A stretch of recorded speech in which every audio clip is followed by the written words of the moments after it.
Good evening, everyone. If you could please take your seats. We have a quorum, and we'd like to get this started.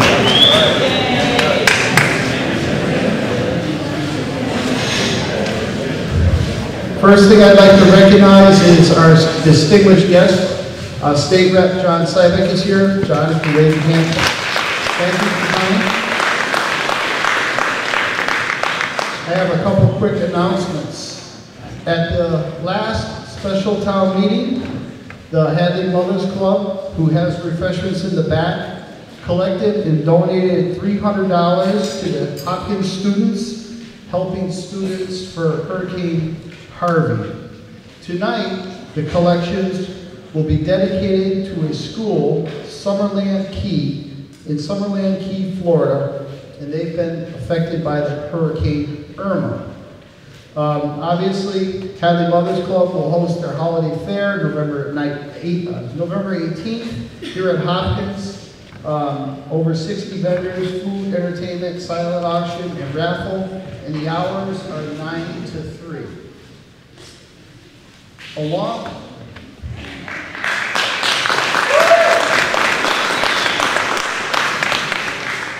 those lines, I think it's appropriate at this time that we take a moment of silence for the tragedy that has happened in Las Vegas recently and people who've been affected by natural disasters like Harvey and Irma. So if you could please join me in that now.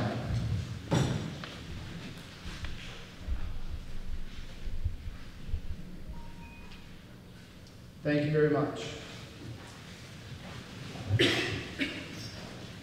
At this time, I would like to introduce the people who sit up here at the head table. I will start with the Finance Committee, Mr. Tom Pitta, Mrs. Terry Yushko, Mrs. Amy Fire, Mr. Gabriel Owen. On my left, Select Board, Selectman Jerry Devine, Selectman Donald Pidzinski, Selectman John Waskevitz, Selectwoman Molly Keegan, Selectwoman Joyce Chunglo, Town Administrator David Nixon, Town Clerk Jeff Spankable, and Mr. Brian Riley, who is here from KP Law. And before the first question of the night, KP Law is the old Copeland Page that had a name change. No, we did not come up with a new legal firm. I got it. Thank you.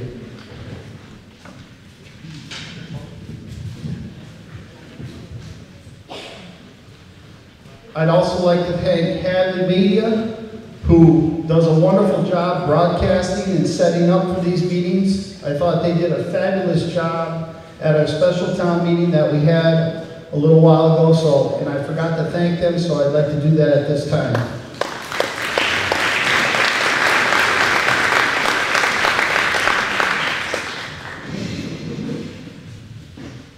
Moving right along. Tonight, the ground rules, we have, for anybody that's never been here before, we have 2 microphones up front. If you'd like to speak to an article, please approach the microphone. I will acknowledge you.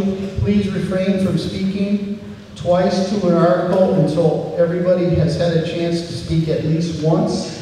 Obviously, I will control that from here. And so with that, the warrant has been posted and voted on correctly, so at this time I'd like to take a pledge of allegiance and we can get started tonight. So if everyone would please rise.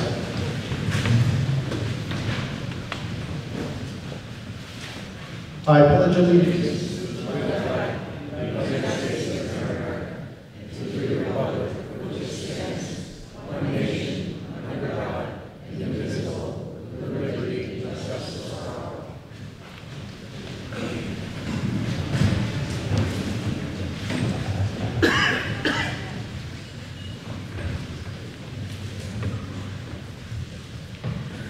At this time, we are going to do what is called the consent agenda. And the motion reads, move that the town take Articles 2, 3, and 8 out of order, and that they will be passed by consent in accordance with the motions shown on the consent agenda distributed this evening and further allow all officers, department heads, and agents of the town to address the town meeting on matters as may be informational. And I'll give you a few minutes to look through that, and then I'll ask for a motion and second, and we can answer any questions if anybody has it. So please take a few minutes to look over those 3 articles.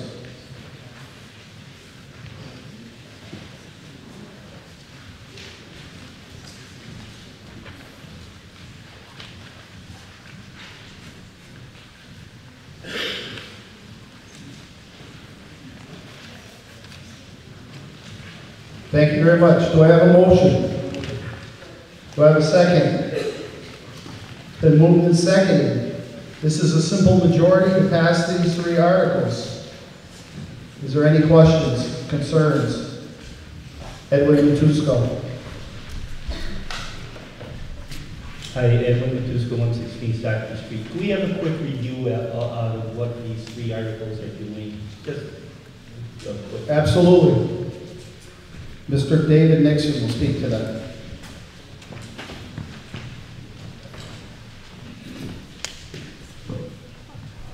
Good evening. There are 3 articles on the consent agenda. Article 2 is a housekeeping article. It's where we review the books and we look at old articles that have outlived their purpose. Projects were funded. Those projects are now complete. Equipment was purchased. That purchase is now complete. And there's small balances left in those articles that are just cluttering up our books. So Article 2 returns those small balances back to the original funding source from whence they came. They also address a couple of borrowing issues. We borrow money for projects and then we go out to bid, and sometimes the projects come in under the estimated budget. So there is borrowing capacity that is reported on our books all the time that we don't need. These projects are now complete, and what we can do is we can return those borrowing capacity back to the town and clean up the books. So that's a housekeeping article. Article 3 is a regulation promulgated by the Department of Revenue.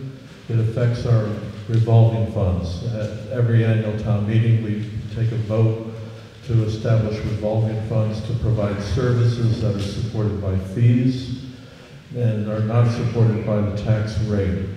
And the Department of Revenue has now changed their regulations. They want to see this not as an annual vote at the annual town meeting, but they want to see it as a bylaw. So we're just complying with the requirements of the Department of Revenue. You've already voted the amounts of these revolving funds at the annual town meeting back in May. And Article 8 establishes a Veterans Tax Work-Off Program. We have a Senior Tax Work-Off Program that we're just launching. When we were doing the research for that Senior Tax Work Program, we became aware that there was a similar program for veterans. At that time, we did not have enough information to bring it to a town meeting vote. We've conducted the research. It looks like it's a good idea, good for the community. And so we're now just bringing it along. It will be a companion piece to the Senior Tax Work-Off Program that you've already adopted.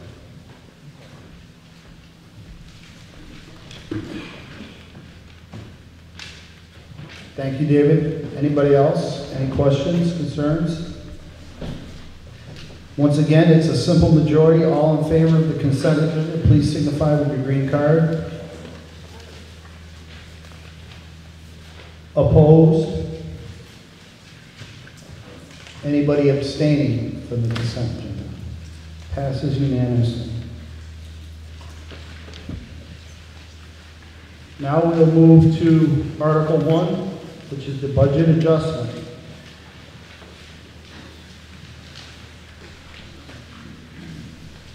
Now we'll call on Selectwoman Molly Keegan.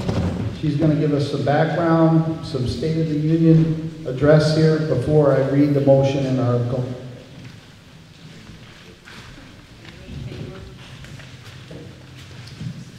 Okay, thank you, everybody. And so we're going to explain a little bit about why you have a green paper there. So you'll know why people are motioning for you to have that in your hand. So just going back a little bit in time, since our annual town meeting held in the spring, the Finance Committee and the Select Board have been working very diligently on funding additional fire personnel. You'll remember that that was a key talking point when we got together for the special town meeting held in August as well.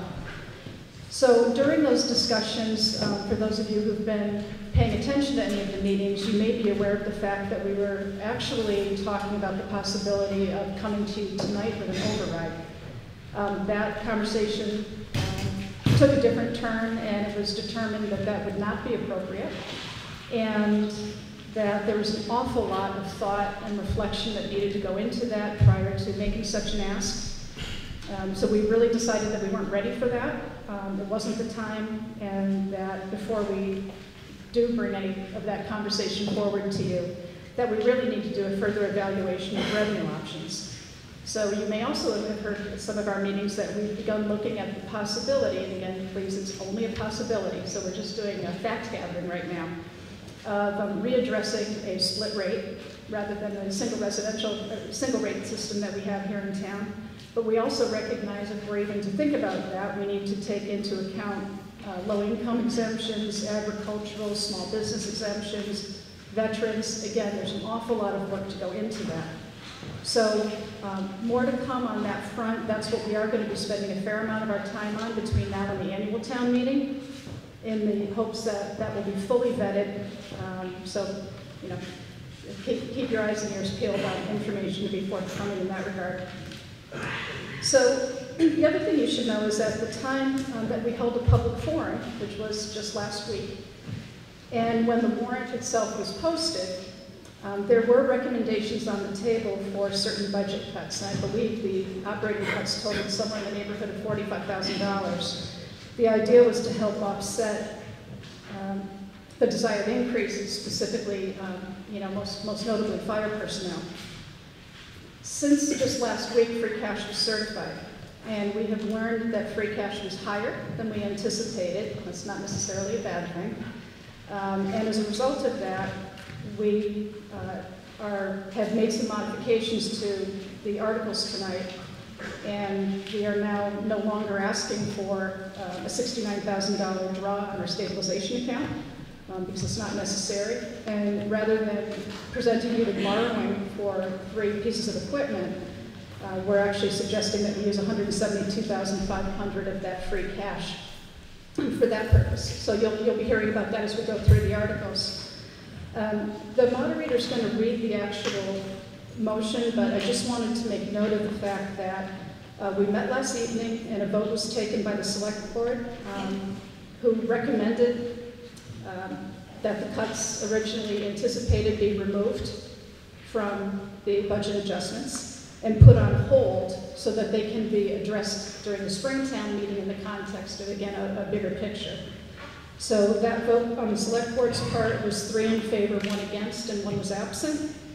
The Finance Committee last evening voted 0 in favor and 5 against the motion. So before the moderator comes up, one thing we know that everybody here wants to know is what sort of balances do we have on hand? So our stabilization fund right now is $2,139,323. The capital stabilization fund prior to any votes this evening is $7,123. Free cash was certified at $863,634, and that's close to $300,000 more than that we were expecting. Sewer reserves, $461,524. Sewer impact fees, $80,193. Water reserves, $784,088. Cable reserves, that's Hadley Media, $160,771. The OPEB trust fund, that's the other post-employment benefits trust, $862,661. And our CPA fund, $1,815,521. So at this time, Brian?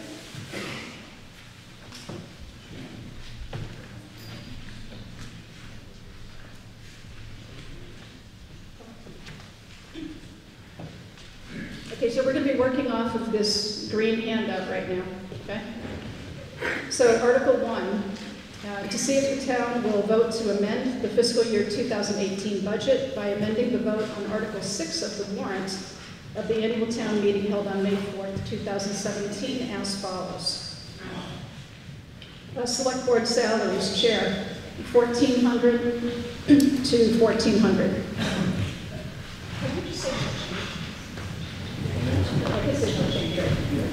Sorry. Members, no change. Other salaries, $50,283 to $51,038. Town administrator expenses, no change. Accountant salary, $10,592 to $10,751. Finance committee stipend, chair, $200 to $0. Members, $600 to $0. Reserve fund, no change. Assessors, chair, members, no change. Other salaries, $65,324 to $66,305. Treasurer salary, $59,167 to $60,055. Other salaries, $45,393 to $46,074. Expenses remain the same. Tax collector salary, $60,062 to $60,963. Other salaries, $38,220 to $38,794. Town clerk salary, $58,041 to $58,912. Other, $15,003 to $15,227. Registrars, $7,420 to $7,494. Property insurance, $103,400 to $104,400. North Hadley Village Hall, $0 to $5,200. Police salaries, $1,263 to $1,708. Fire salaries, $291,249 to $373,481. Expenses, $141,025 to $149,600. Building inspector salaries, $89,304 to $90,548. Expenses, $4,290 to $6,029. Gas inspector, $3,391 to $3,442. Plumbing inspector, $5,913 to $6,002. Highway construction salaries, $460,530 to $461,395. Expenses, $313,484 to $316,484. Sewer salaries, $309,046 to $309,612. Water salaries, $345,696 to $346,940. Council on Aging salaries, $84,077 to $85,112. Hadley Media salaries, $55,000 to $17,255. Expenses, $7,254 to $45,254. Library salaries, $132,690 to $134,681. Park Commission salaries, chair and members, no change. Other salaries, $60,873 to $35,288. Long-term debt principal, no change. Long-term debt interest, no change. OPEB, $207,403 to $257,403, for a grand total of originally submitted $17,900,338 to a proposed change to $18,034,217. And further, that the town amend the appropriation as follows. Raise and appropriate the sum of $14,878,553 and appropriate from sewer receipts $1,148,698 and appropriate from water receipts $1,288,742 and transfer from sewer reserve $10,000, transfer from water reserve $20,746 and take from MSBA debt fund reserve $2,444. And appropriate from Hadley Public Access Cable franchise receipts, $62,509. Transfer from Hadley Public Access Cable franchise reserves, $20,000. And transfer from the November 2014 premium balance, $928.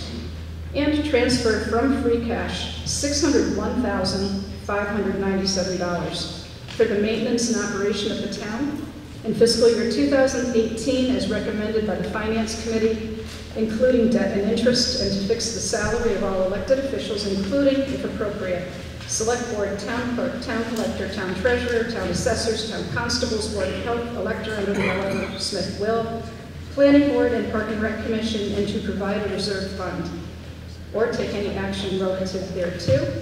Again, the Select Board is recommending, I think this is 3-1, with one absent. The Finance Committee recommends against, 5-0. And Brian, you said you wanted to.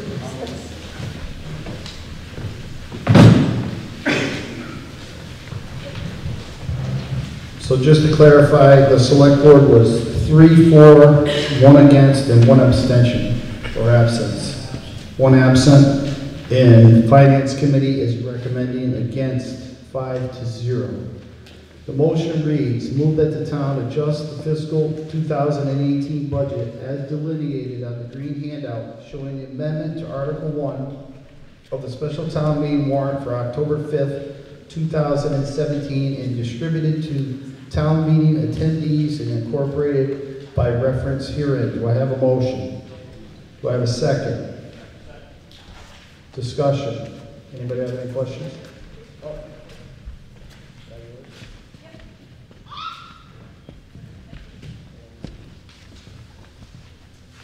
Just a couple of other points, if I can find the. Okay. Some of you might be wondering actually what the changes are. So the Article 1 is amending the FY 2018 budget by increasing the fire department staff by 3 positions, adjusting budgets to reflect changes in expenses that were known after the annual town meeting, using funds that were unavailable at the annual town meeting, such as enterprise reserves and free cash, restoring funds to keep pace with our OPEB funding strategy, that's the $50,000, and providing non-union employees with a 1.5% COLA, thus all many of the changes to the salary line.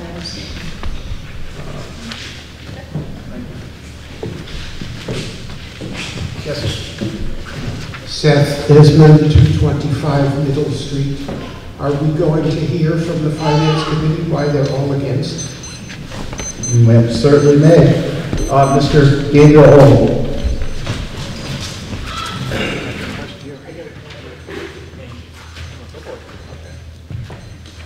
Mr. Moderator, yes, good evening. I hear right to say that we had over $800,000 in free cash? Yes. And that's from one budget to another? Yes. $800,000. Okay. All right. At this time, Mr. Gabriel Owen, Finance Committee. Hi there. Thank you. So I'd like to first direct your attention to the original white sheet for the town meeting warrant and the original Article 1 that was going to be proposed. So for some more background, the Select Board and the Finance Committee originally worked together on Article 1 to make sure that we fully funded the fire department. Going back to our last town meeting, the one before, we made sure it was a #1 priority that we fully fund our fire department staff. And we actually had to dip into our OPEB contributions, if you remember, in order to get just 1 position funded, promising to come back and get 3 more. Well, here's the 3 more. We were also going to be dipping into our stabilization. We're going to be asking you to vote for that tonight. And we're going to be using a hefty amount of free cash in order to do so. Combined with that, we are going to be making a number of what we consider to be financially responsible cuts to the budget, where we saw there was excess and we could tighten our belts a little bit in order to fund public safety. Since the public forum that we had last week, we were notified that we had a bit more free cash coming back than expected, quite a bit more. and David can provide the numbers if anyone wants to know exactly. So when we got those numbers back, the Finance Committee believed that we should, of course, not pull from stabilization, of course, fully fund fire, of course, contribute back to OPEB. However, the number of responsible budget cuts that we recommended, we should still go through it. And our reasoning was that the free cash that we got back was largely due to a reimbursement we got from the state for Route 9 construction through a grant program that we were participating in. And besides that, a large amount of the free cash was one-time free cash that was going to be coming back to us. This wasn't free cash that we could really expect for the next fiscal year and the one beyond that. So we felt that trying to, as early as possible, get a handle on the situation, make cuts where appropriate to make sure that we secured the fire department moving forward was extremely important. And that said, unfortunately, we are only funding half, 6 months of the fire department's budget here today. We are still committed to then finding the money to fully fund them for FY19 to make sure that we will not be letting go of any firemen. So with all that said, we're going to need a lot of money. So most notably, when it comes to green sheet that the select board presented to you, are a number of board stipends that they want to refund, essentially. The 4 would be the select board salaries. The Finance Committee was originally suggested, but obviously given our position, they politely withheld us from that. The Park Commission and their board salaries, and the Assessors Board, and the salaries that are paid out to them.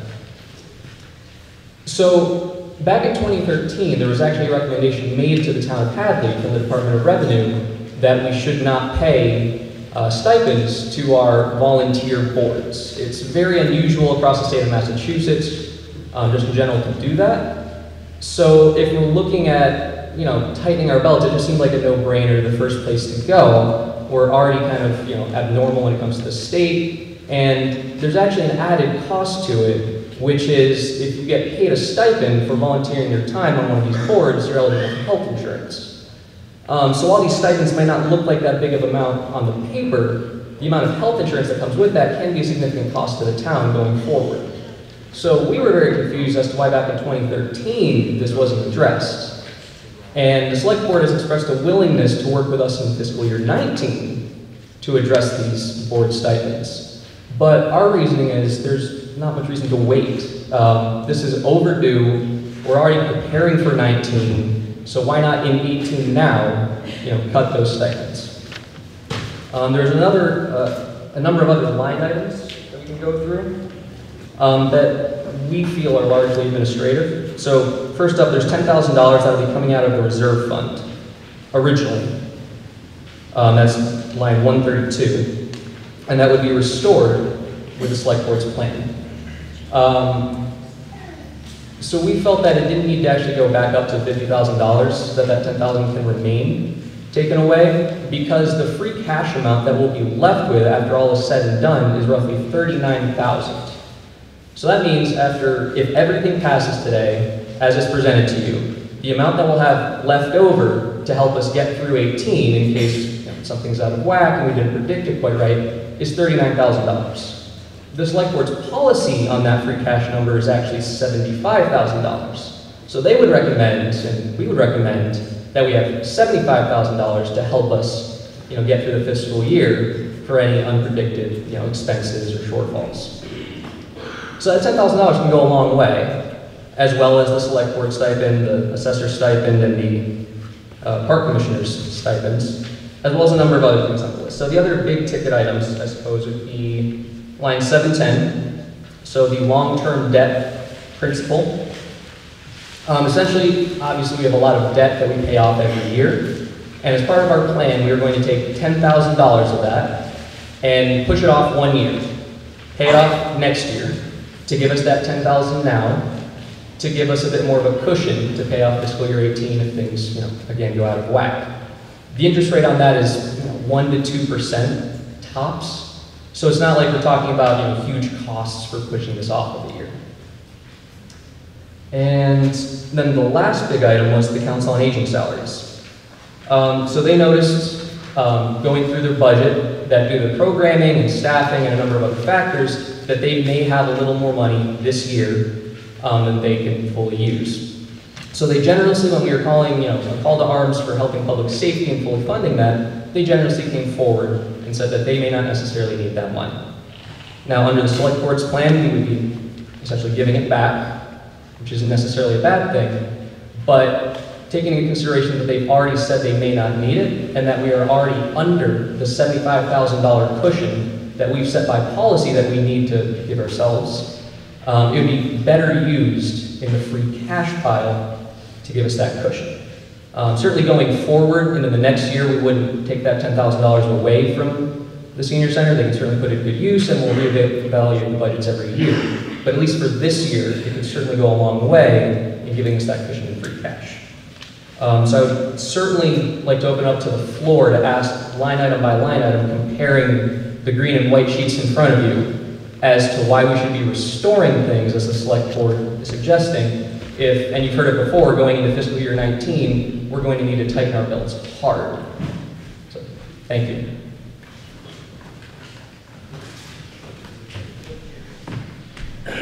Thank you very much. Selectman Devine, would you like to speak to this? The select board actually only had one real problem that we were talking about last night, and that was the stipends. We had gone through what we thought we were going to be short for everything, and we thought to ourselves, we tighten the belts on everybody. We have volunteers in this town who receive a stipend. I get a grand total of $84 a month for the pleasure of being a selectman in the town of Hadley, so do the rest of them. Park and Rec gets $300 a year, and the assessors, I'm not sure what their salary is, but unfortunately, we didn't properly go to them and say to them, we'd like to think about taking your stipend away. We kind of sent a message to them, and they received it, and they were a touch offended with the fact that, we would, as boards up here, take their lousy stipends away as little as they are. The stipends that we're talking about returning tonight are $9,000, and that last night was all the select board actually wanted to return. The rest of it was at the recommendation of the finance committee. So it's hard enough to get volunteers, I don't need to tell you that. And the stipends that are received, I thought were small enough. When our free cash came in at $363,000, more than was anticipated, I thought we'd be able to refund or to reinstate the $9,000, and that was the motion that I made last night. But I appreciate your support.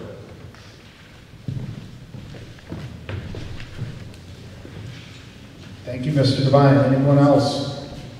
Questions?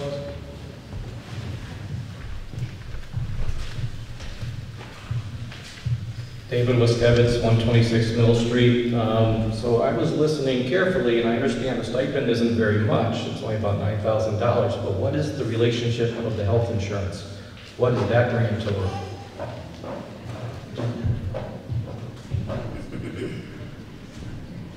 David, do you have an answer to that question?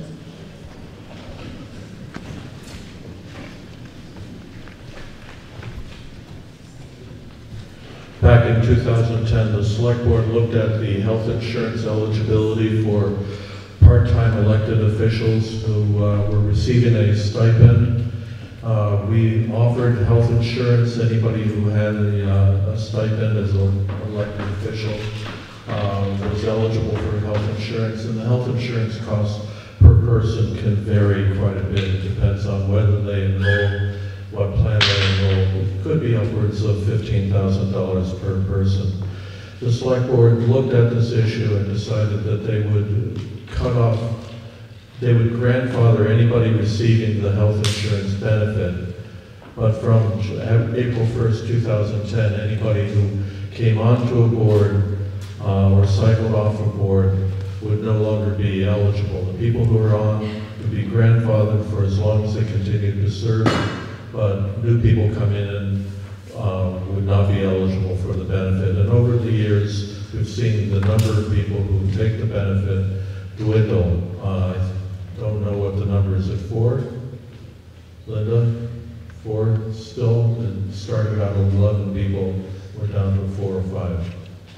Something like that.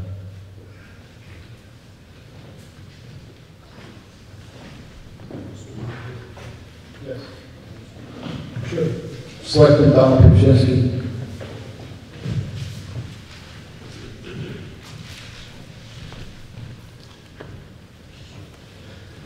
We certainly didn't arrive at this budget, haphazardly. We went through 8 drafts, 2 months, 3 meetings a week, and we found out last night that we had $389,000 more in free cash. So all we're really doing in reality is putting back what you wanted at our annual town meeting. It's simple as that. We're doing exactly what you wanted at the annual town meeting, putting it back instead of taking it away.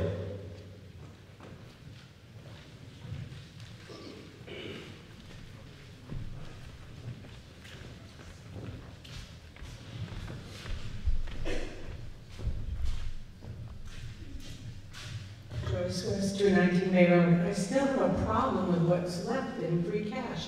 That's not much to carry us through. I also have a question about what's this, these firemen are only paid only half the year or 1 year?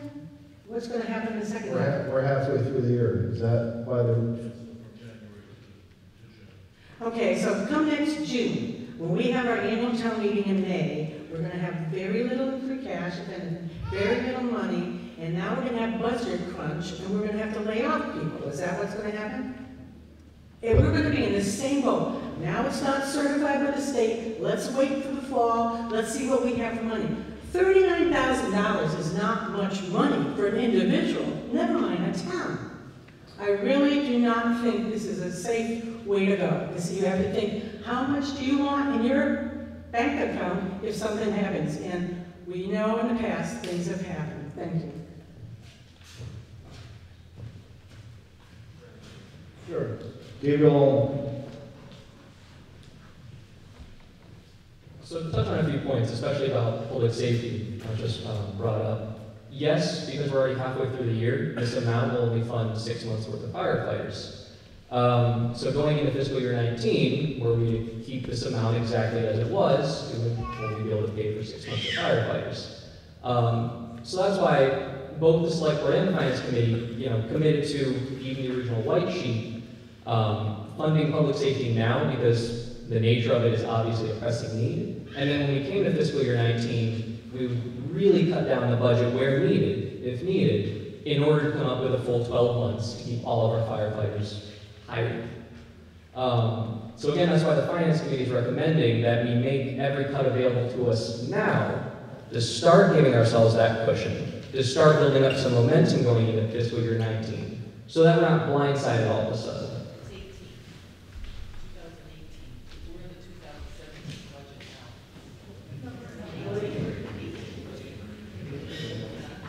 We're in 18 currently, and we will be going into 19 next year. Yeah. What do you say? So yes, we do want to definitely on public safety. So besides the stipends as well, there's the other issues of that coming back to free cash, like was brought up. It's important that we give ourselves a little buffer. So yeah, I think, and I do want to confirm the number that what we have after all is said and done is roughly 39,000 versus 75,000, because I think that'll be an important number to go over when we're considering this issue. Thank you.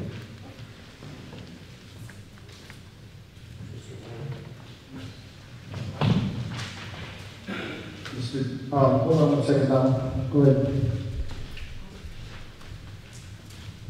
Michelle Morris, from 45 Roosevelt Street. Just a quick question. I'd like to hear from the select board member who voted against the budget. Thank you. That's you.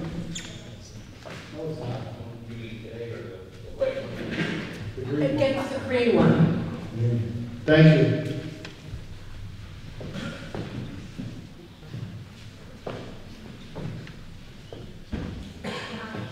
So this is a position that I never really want to be in, and I don't want town meeting to be in this position. We work very hard to, town meeting is important that everybody has a voice. There's going to be a difference of opinion. So, I kudos to the fact that we have a split position on this, because I guess that means that the democracy is working. But I can only imagine sitting out in those chairs right now, what you're trying to figure out. So I will say what I said last night, much of it will end up what the Finance Committee was indicating today. never do we want to be in a position in support of the select board members who voted in favor of this last minute change, to have people expecting any sort of compensation and have it effectively taken away from them. I certainly don't think that that's a good practice, but you also sometimes have to make some difficult decisions in a bigger context. So my position last night is that I felt that knowing the origin of a lot of the free cash, as Mr. Owen has indicated, a lot of it is one-time money, not all of it, but a lot of it is one-time money. Knowing that we have been working so hard to identify possible areas of savings, trying to figure out where we could cause the least amount of pain in the budget, and doing it not just because we felt like making cuts, but recognizing we were trying to support the expansion of our fire service. I don't want to offend anybody personally. We're all friends and neighbors. I'm sorry if anybody takes offense at the suggestion that their stipends be taken away. I will also add that 2 of the select board members have voluntarily agreed to give up their stipends as well. But we've been talking about public safety and fire, and I think that the needs of 5,500 residents and the commercial businesses trumps the sacrifices and cuts that department heads came forward with in good faith. Greatly appreciate, the treasurer, the council on aging, the DPW. I mean, this was a collective effort. And to turn around at the last minute and say, never mind, we have some free cash, I get it, but I don't think it's the right thing to do. So that was why I was not in favor.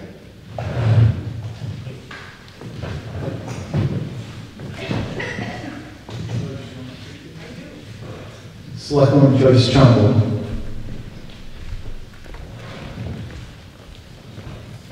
Last night I used the analogy of when I was on school committee, and in the middle of the school year they asked us to institute a pay for play.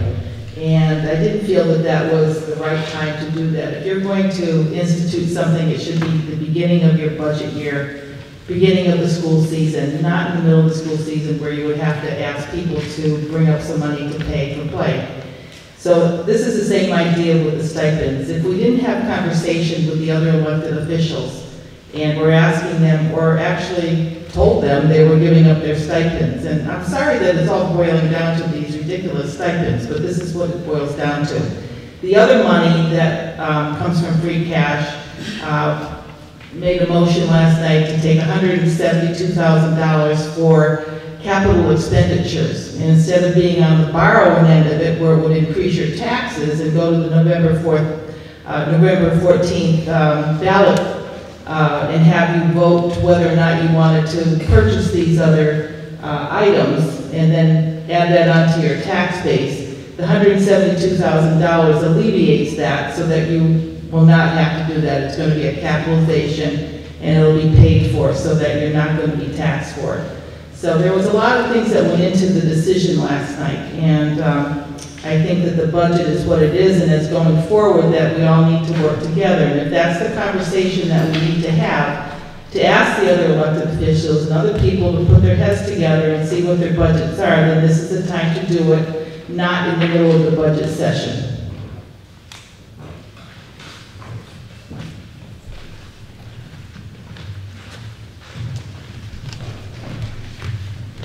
Tina Friedman, 16 Barstow Lane. I had a question about if we vote against this proposal, what happens to the 5 people or whoever they are in terms of their health insurance right now? Do they lose their health insurance immediately? And what can be done to make sure that they don't lose their health insurance? Because I worry about people who depended on that. All right, well, I'll just give you a procedural recap. If and when we do vote on the budget that is on the green sheet, it requires a 2/3 majority. If that budget were to fail, we would take a short recess, a couple minutes, adjust the funding recommendations and make sure all the numbers are correct, and then we would have to turn around and vote on the original posted article in motion that is on your white piece of paper. So that's the procedural part of it. if we vote on this and it does not pass, we are gonna have to vote on this. The Finance Committee is voted against this 5-0, but they have also are under the understanding that we need to get a balanced budget tonight. As someone who used to sit over there on the select board, I understand the importance of this meeting. We have to have a balanced budget tonight in order for them to set tax rates and do other business here in the coming weeks. So that's our intent tonight, is to get to that point. But to answer your question, I'm not sure the specifics of the healthcare, and I'll ask David to speak to that. But if the budget on the green sheet fails, then we take up the budget that was posted originally in Article 1 and was passed, I believe, by both the Finance Committee and the Select Board roughly 2 weeks ago. I have one question about what you just said, if you don't mind. Procedurally, could the second budget also fail without a 2/3 vote, and then what happens? Then we, it absolutely can fail. That's the beauty of democracy. We would stay here until we would do our best to get a balanced budget tonight. There would be a point where I would deem that it's not happening, and I would lock these two committees in a room and say, do what you do, and come back and present another budget to the town. So in theory, that could happen, yes.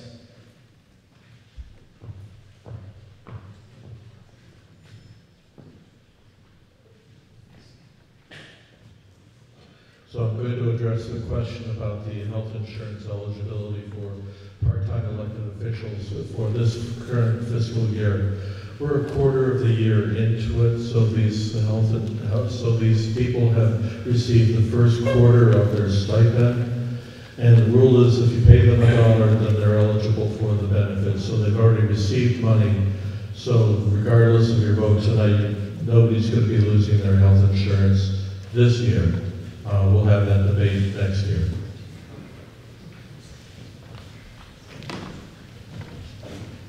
Mr. Donald Pinchesi. When we went through all of those drafts, I was the selectman that was voting no.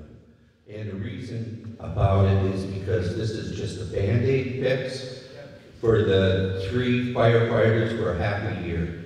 What it's going to do, right now, 218 was the tip of the iceberg coming out of the water. 219, the whole iceberg is coming out of the water. So what's going to happen with these 3 firemen, they're going to put in with teachers, maybe laying off a teacher, possibly a police officer, maybe a highway personnel, won't be plowing the road and they won't get done as fast. I felt at that point, with all the money, it should be your decision. If you wanted an override to fund those 3 firemen, it was up to you, but the board felt differently. I wholeheartedly support this with the influx of new money in the budget tonight, and I hope it does pass with the new money in there.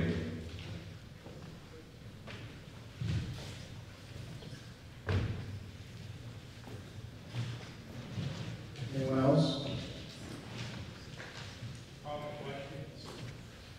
We have a motion to call the question. Do I have a second? Second. Okay, so now we are going to vote on calling the question.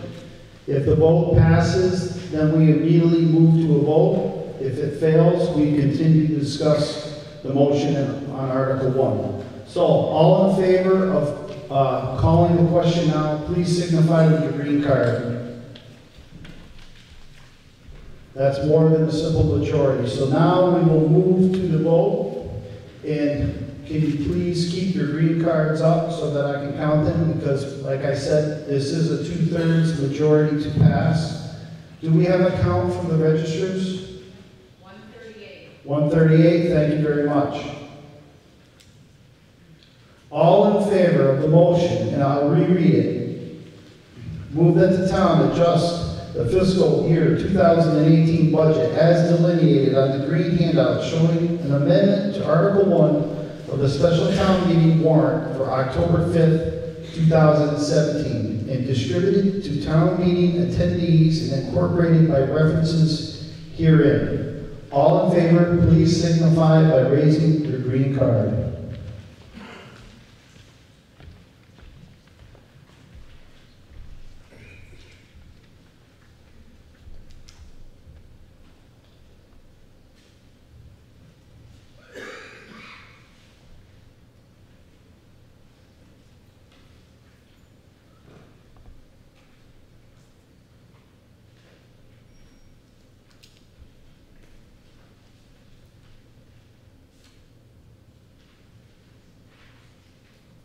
Thank you. All opposed, please signify with your green card.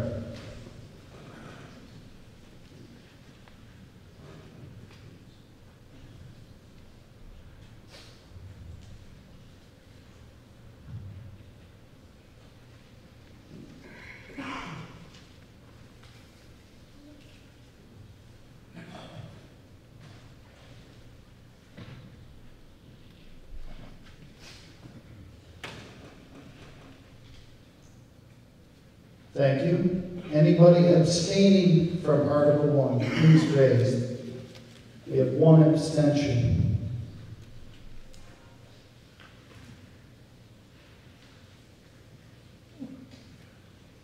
The final vote on motion 1 on the green card, we have 54 for it, 83 against it, and one abstention. So I believe that's a fail. So if you could bear with us here one moment, we'll bring back Article 1 from the white sheet.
thank you. Everybody enjoying your refreshments? So, we're reverting back to Article 1, as you have on your white sheet. And that was a budget that was recommended by both the Select Board, 4-1, and Finance Committee 5-0. So, Mr. Gabriel Owen right now is going to read you the line items for that budget. And then, once he's done with that, I will read the actual motion and we can move to discussion and voting on it. Thank you. Okay. I'd like to make a motion to see if the town will vote to amend the fiscal year 2018 budget by amending the vote on Article 6 of the warrant of the annual town meeting held on May 4th, 2017 as follows. Select Board salaries, Chair, $1,400 to 0. Members, $4,800 to 0. Other salaries, $50,283 to $51,038. Town administrator expenses from $2,400 to $1,900. Finance committee stipends, chair from $200 to 0. Members from $600 to 0.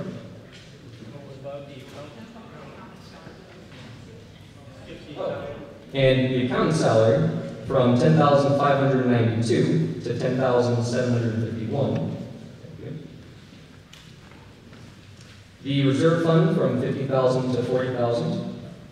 The assessor's share from $2,678 to 0. Members from $4,284 to 0. Other salaries from $65,324 to $66,305.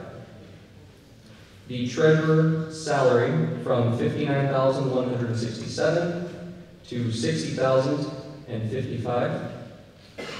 Other salary from $45,393 to $46,074. Expenses from $32,805 to $31,305. Tax collector's salary from $60,062 to $60,963. Other salary, $38,220 to $38,794. Town clerk's salary from $58,041 to $58,912. And other salaries from $15,003 to $15,229. Registrars from $7,420 to $7,494. Property insurance from $103,400 to $104,400. North Hadley Village Hall from 0 to $5,200. Police salaries from $1,263,000 to $1,708,000. Fire salaries from $291,249 to $373,481. Expenses from $141,025 to $149,600. Building inspector salaries from $89,304 to $90,548. Expenses from $4,290 to $6,029. Gas inspector from $3,391 to $3,442. Plumbing inspector from $5,913 to $6,002. Highway construction salaries from $460,530 to $461,395. Expenses from $313,484 to $316,484. Sewer salaries from $309,046 to $309,612. Water salaries from $349,696 to $346,940. Council on Aging salaries from $84,077 to $75,340. Hadley Media salaries from $55,000 to $17,255. Expenses from $7,254 to $45,254. Library salaries from $132,690 to $134,681. Park Commission salaries chair from $420 to 0. Members from 630 to 0, and other salaries from 60,873 to 35,288. Long-term debt principal, 1,121,380 to 1,111,380. Long-term debt interest, no change. OPEB from 207,403 to 257,403, for a total of 17,988,233.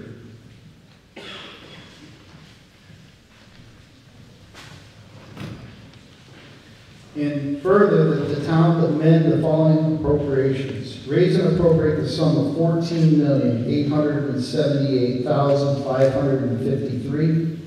Appropriate from sewer receipts, $1,148,698. Appropriate from water receipts, $1,288,742. Transfer from sewer reserves, $10,000. Transfer from water reserves, $20,746. Take from MSBA debt fund reserve, $2,444. Appropriate from Hadley Public Access Cable franchise receipts, $62,509. Transfer from November 2014, Hadley Public Access Cable franchise reserves, $20,000. Transfer from November 2014 premium balance, $928.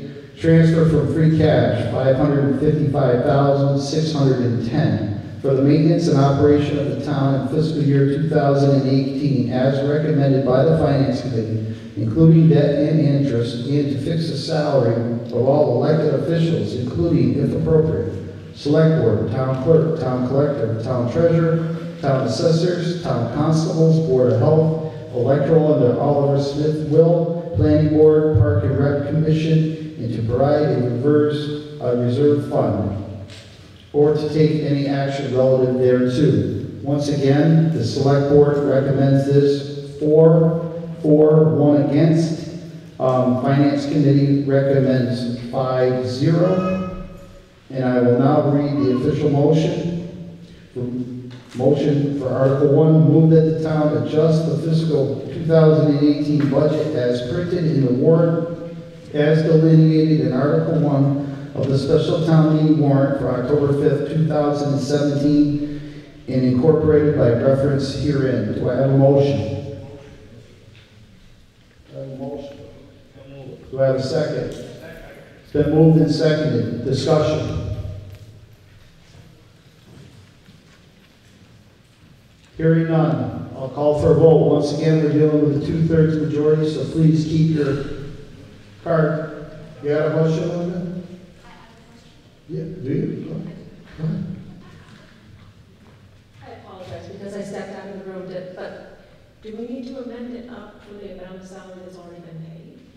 We're voting the article as printed in the warrant, so we're going to have to address those issues. Can't hear you. The town accountant has asked the question if we're going to, treasurer, about, there's been money already paid out this fiscal year, and it's not in this number, so I would turn to David Nixon. So the motion is on the Article 1 is printed in the warrant. There's some payouts that have occurred in some of those line items already, so there's some money expended. And the treasurer was asking me how we're going to handle that, and I was saying we're going to have to sit down and fix this problem administratively. So that's the only answer I have right now. Town council, is this going to work? I thought that we had to actually vote the salaries at town meeting. I don't know how to fix it administratively.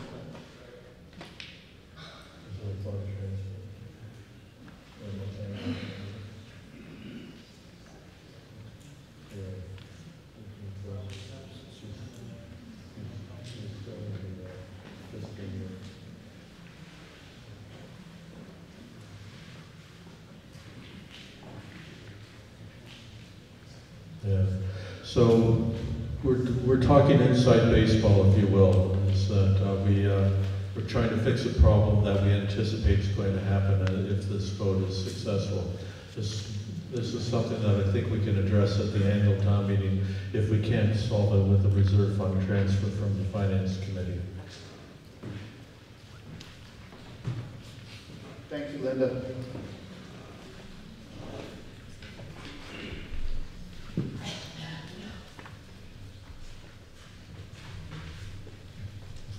Jonah Berger, 21 Norwater Drive. I just wanted to double check. It looks like what we're going to do is we're going to have a reduction of roughly $46,000 that we're withdrawing from free cash. Yeah, free cash will be lower. Right. Right. I just want to confirm that before we go. Yes. All right, thank you. It was 601 and some odd, and now it'll be 555,610. So, anyone else? Questions? Hearing that, all in favor, please signify with the green card. Once again, hold it very high.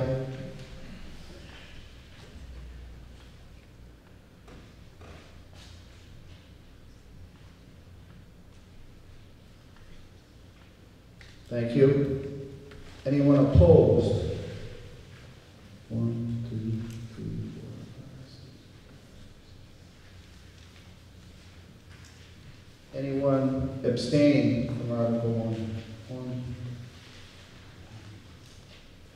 Is that up, Bill? It's kind of, get it up high. You got long arms, thank you. Thank you very much. Are we still at 138, Mrs. Sawinski? Thank you. So the vote is 131 for, 7 against, oh wait, excuse me. 127 for, 7 against, and 4 abstentions. So the article and the motion passes.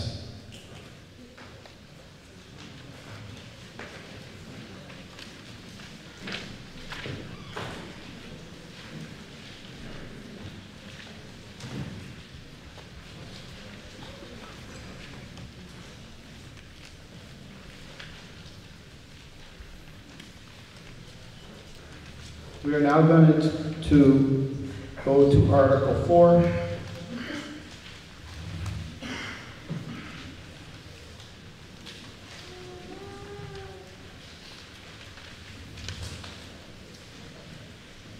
Article 4, article reads, to see if the town will vote to transfer from free cash $53,402 into the capital stabilization fund or to take any action relative thereto. Recommended 5-0 by the Select Board. It's also recommended 5-0 by the Finance Committee. The motion reads, move that the town transfer from free cash $225,902. You notice there's a difference. The original article was $53,000. Since this was posted, there was a huge influx of free cash. And so that's why that number has been raised to $225,902, but that should be an additional $46,000 higher, correct, David? The stays, okay, so that one stays where it is. So the actual motion is move that the town transfer from free cash $225,902 into the capital stabilization. This is a simple majority, so do I have a motion? Do I have a second? It's been moved and seconded. Selectwoman Chunglo.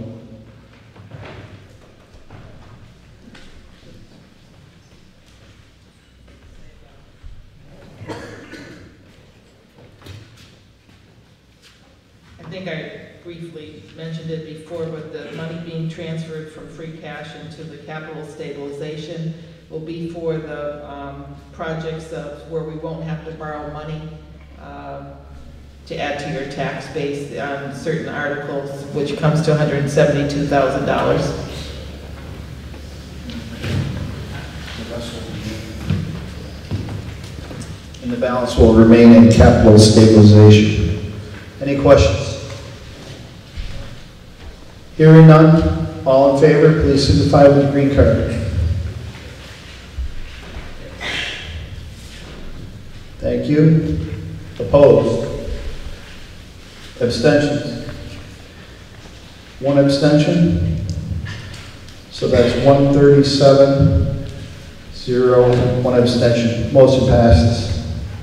On to Article 5. It's a capital article. To see if the town will vote to raise and appropriate, transfer from capital stabilization, authorize the treasurer to borrow, transfer from water reserves, transfer from sewer reserves, transfer from sewer impact fees, transfer from funds available, or otherwise provide $328,900 for expenses associated with the following projects.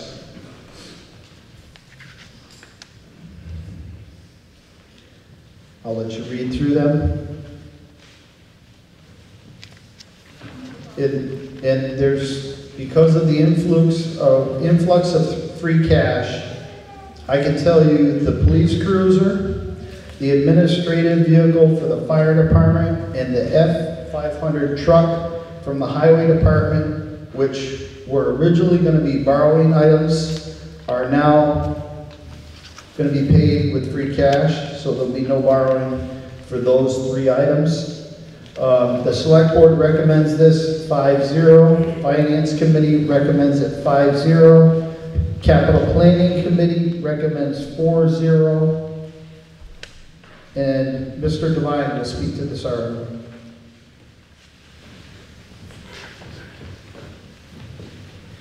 Thanks, Mr. Moderator. Article 5 pays for the capital projects, including vehicles and equipment for the DPW, police and fire, infrastructure improvements for our sewer, improvements for our public safety complex and the DPW garage, and a state-mandated sewer and water rate study. There is no impact on the taxes, whether it be regular taxes, sewer taxes, or water rates. These are all for any of these purchases.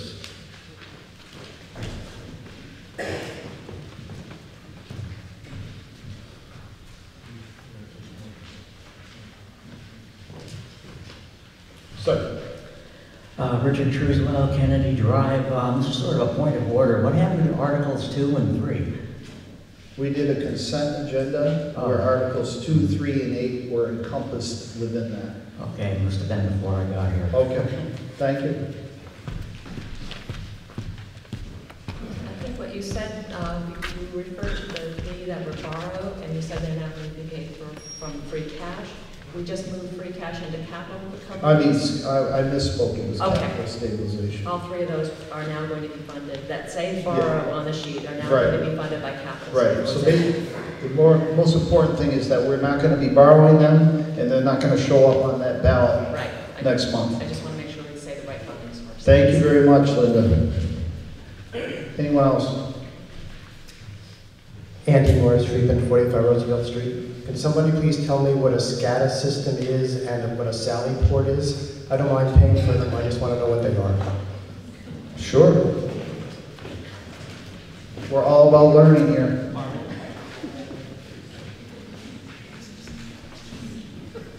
We have the chief of police here and the DPW director here who can provide more details than I can, but the SCADA system stands for Supervisory Control and Data Acquisition. In short, it's a remote control for the sewer pump stations. We have 9 pump stations in the town of Hadley. They have to be inspected manually, and so now we're asking for money to install a monitoring device in each one so that we can reduce our reliance upon emergency call-outs. The SCADA system is supported by a grant from the Community Compact Cabinet. We received a $50,000 grant that will support this project, so the $70,000 is our match to complete that project.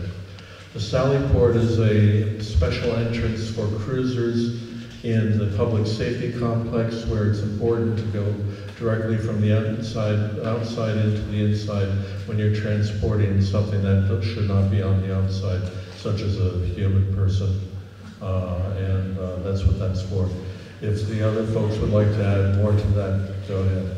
That's why you don't know what it is, Andy. To segue on that, I would like Chief Mason and Chief Spank able to stand up and be acknowledged by the people here at town meeting. Mike, you first. Chief of Police Mike Mason.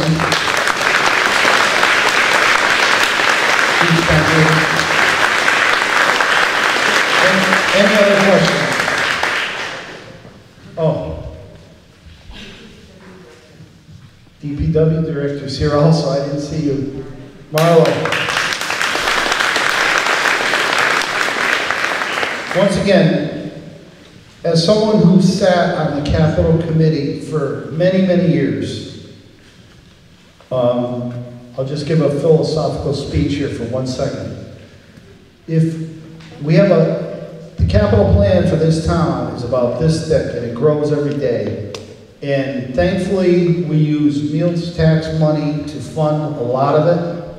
And if we stay on top of it, it'll be a windfall for taxpayers because you won't be paying for it on your taxes. So an article like this keeps you on that schedule, and the last thing you want to do is get behind on that schedule with equipment.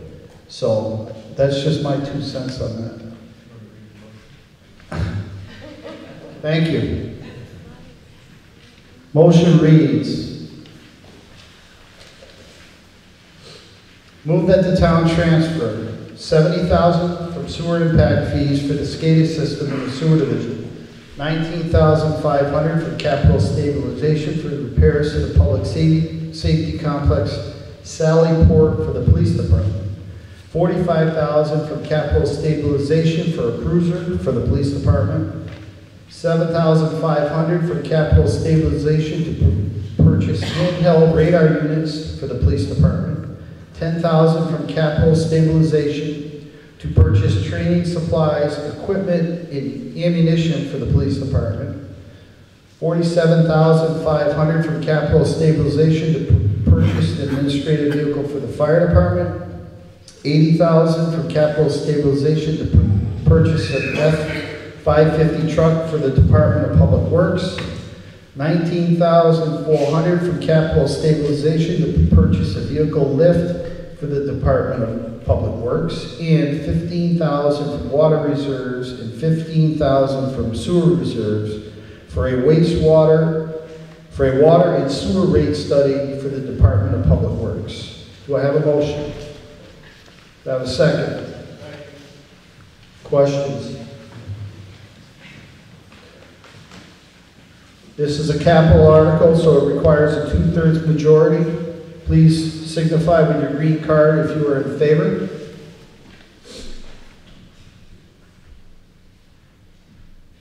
Thank you. Opposed? Abstention? Motion passes unanimously.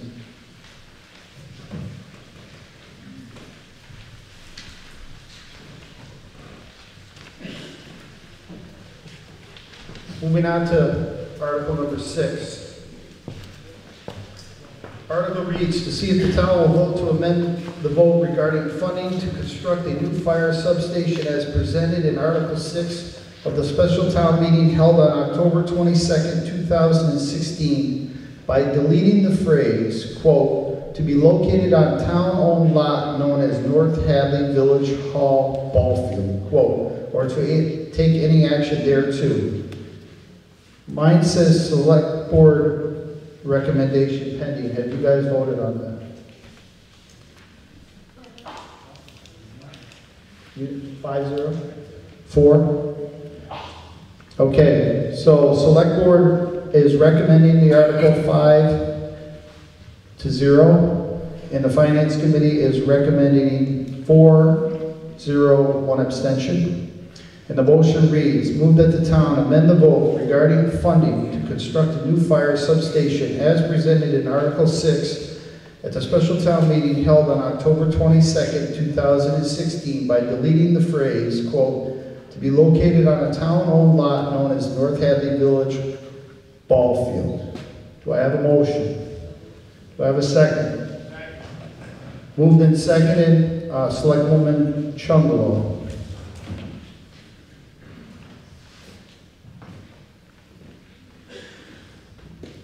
This article amends the vote taken last October that ties the money for the fire substation to the ball field north of North Hadley Village Hall. The $2.9 million appropriated in this project may be spent in another location. A recent decision by the Commonwealth Supreme Judicial Court has made it difficult to construct a fire substation at that location.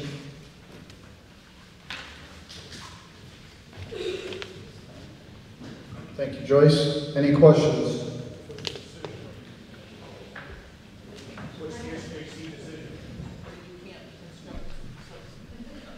You want to go to the microphone? Ball field, it's ball field.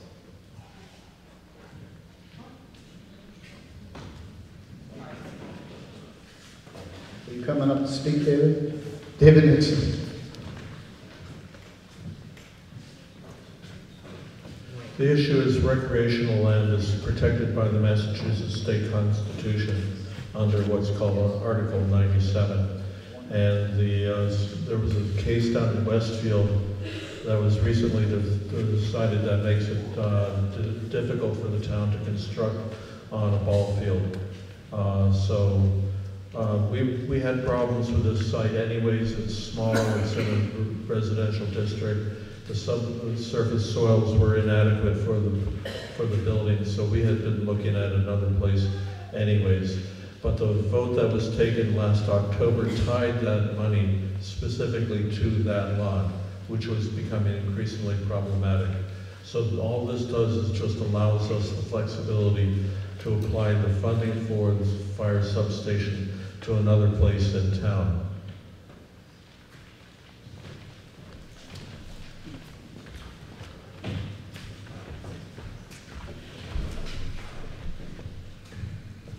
Joyce West, 219 Bay Road. So we're going to take this money, this 2.9 million, correct?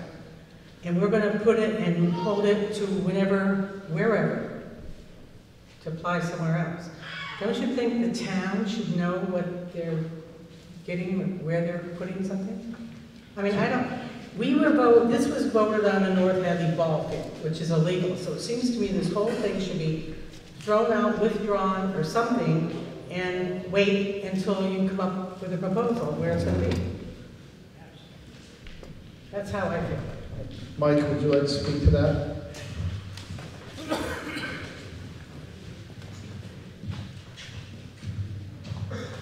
So just everybody's aware, the information that came as far as the ball field today in the hearing is just one part of many. We were here at the last town meeting, the special town meeting, saying that we were holding off because of the excessive amount it was going to cost because of the soil over there and then additional building costs.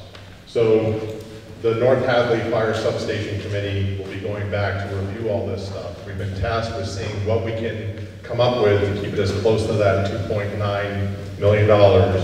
And the North Hadley ball field was just not looking as a smart use of our funds. More of the money was going to try and fix the site itself, bring trucking in and fill, preloading it, just excessive amounts of work. So what we're asking for is just to take out the North Hadley ball field site, so it opens us up to take a look at other properties in town to see if there's anything else more suitable that will in turn hopefully save some funding.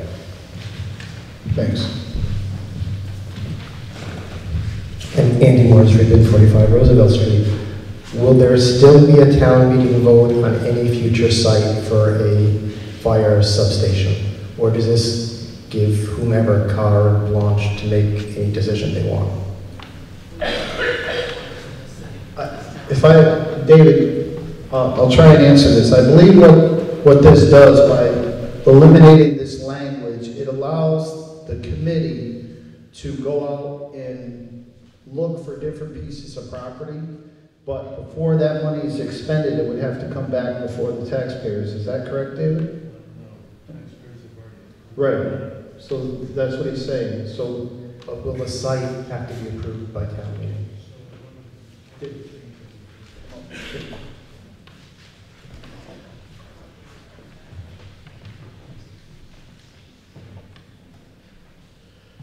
So at the last town meeting, we appropriated $405,000 to buy a parcel up, 9-acre parcel up at the intersection of Stockbridge Road and River Drive.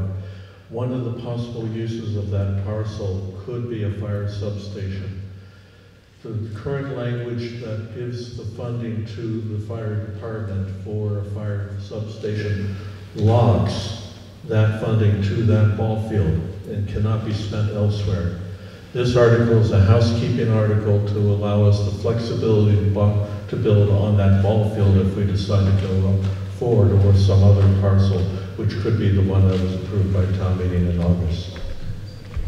But there still will be a town meeting vote before any decision is made? The town meeting has appropriated $2,900,000 for the fire substation. That has been approved by town meeting and a ballot vote, so that money is available to be spent without further town meeting vote.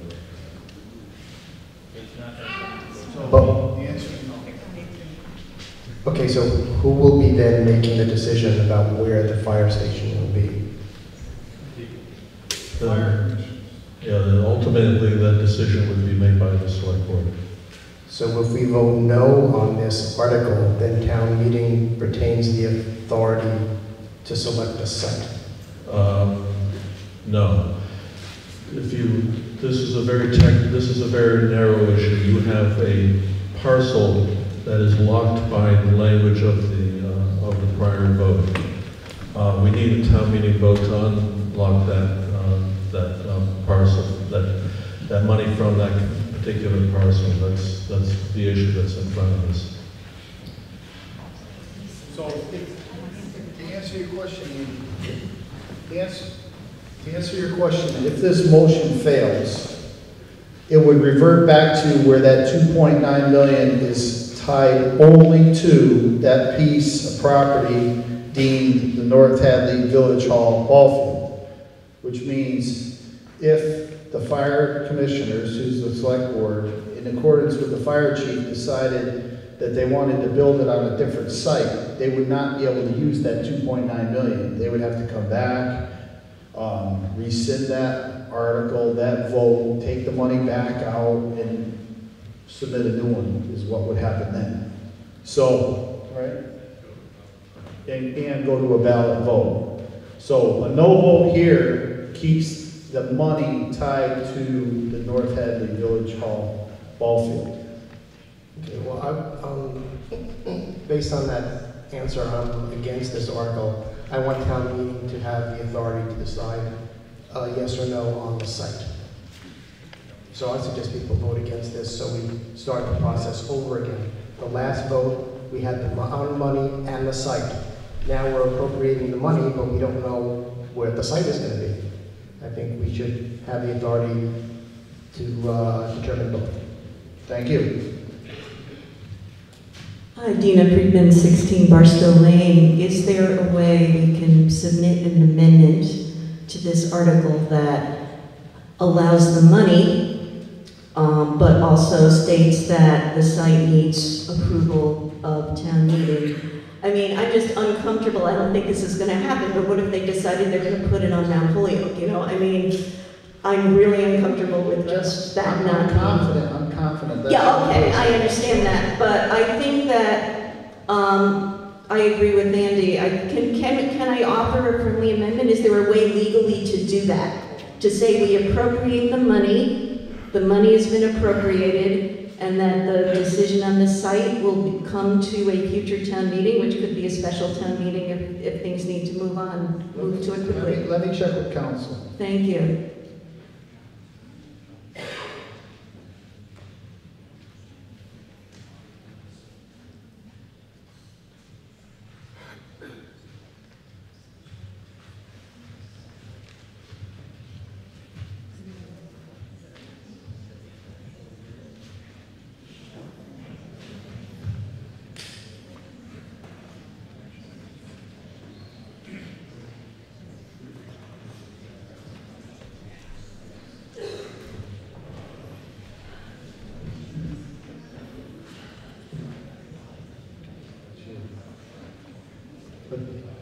Watch that cord.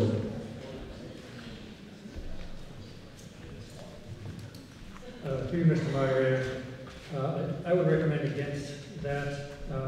proposal because the previous, the 2.9 million that's already been approved or gone through the ballot has also been through, the borrowing authority has also been approved by bond council, which is essential to actually go forward with any project. And I don't think adding that kind of condition would be a problem on that end. I'd also just make a point that this body and the voters approved the 2.9 million. If it should turn out that wherever the new location is, it's going to cost more than that, then certainly that would come back before town meeting.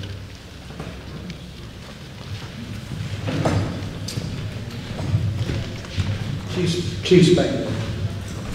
So just to clarify as well, we also voted in funding when we were taking a look at the $400,000 for that property up north, and we actually put $5,500 into the budget to have the property to drill holes to make sure that the site was suitable for potentially a North Hadley fire station. We've actually had we had some concept drawings done. It was brought into a selectmen's meeting. We had abutters that came in and commented on it. We were trying to keep the exact same plan that we were putting in the North Hadley ball field and laying it onto that new site to see what it would look like. This isn't new information. We've been working hard with this new North Hadley site that we were looking at, and that was, from my understanding, was one of the main purposes of why it was purchased.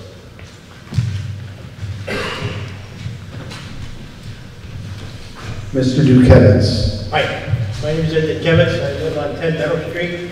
I'm a 43-year veteran of the Hadley Fire Service. I am now the chairman of the Fire Station Committee. And we have done a lot of work to not reinvent the wheel. Let's not spend money twice doing the same thing. We did our due diligence by getting the soil tested before we bought the property. So let's keep the ball rolling. Let's not kick the can down the road, one of my favorite sayings, and let's get the job done. Because what's going to happen when some angel of mercy buys the North Hadley Hall, then what do we do, pitch a tent? So I think that we put good work into this. We have a good station design, and it'll probably fit there. I'm not 100% sure, but time is wasted. You know, every day that we postpone it, the cost grows. So I would like the people to, in this town meeting, to vote for this amendment. Thank you. Thank you. Mr. Pipchinsky, would you like to speak? Yes.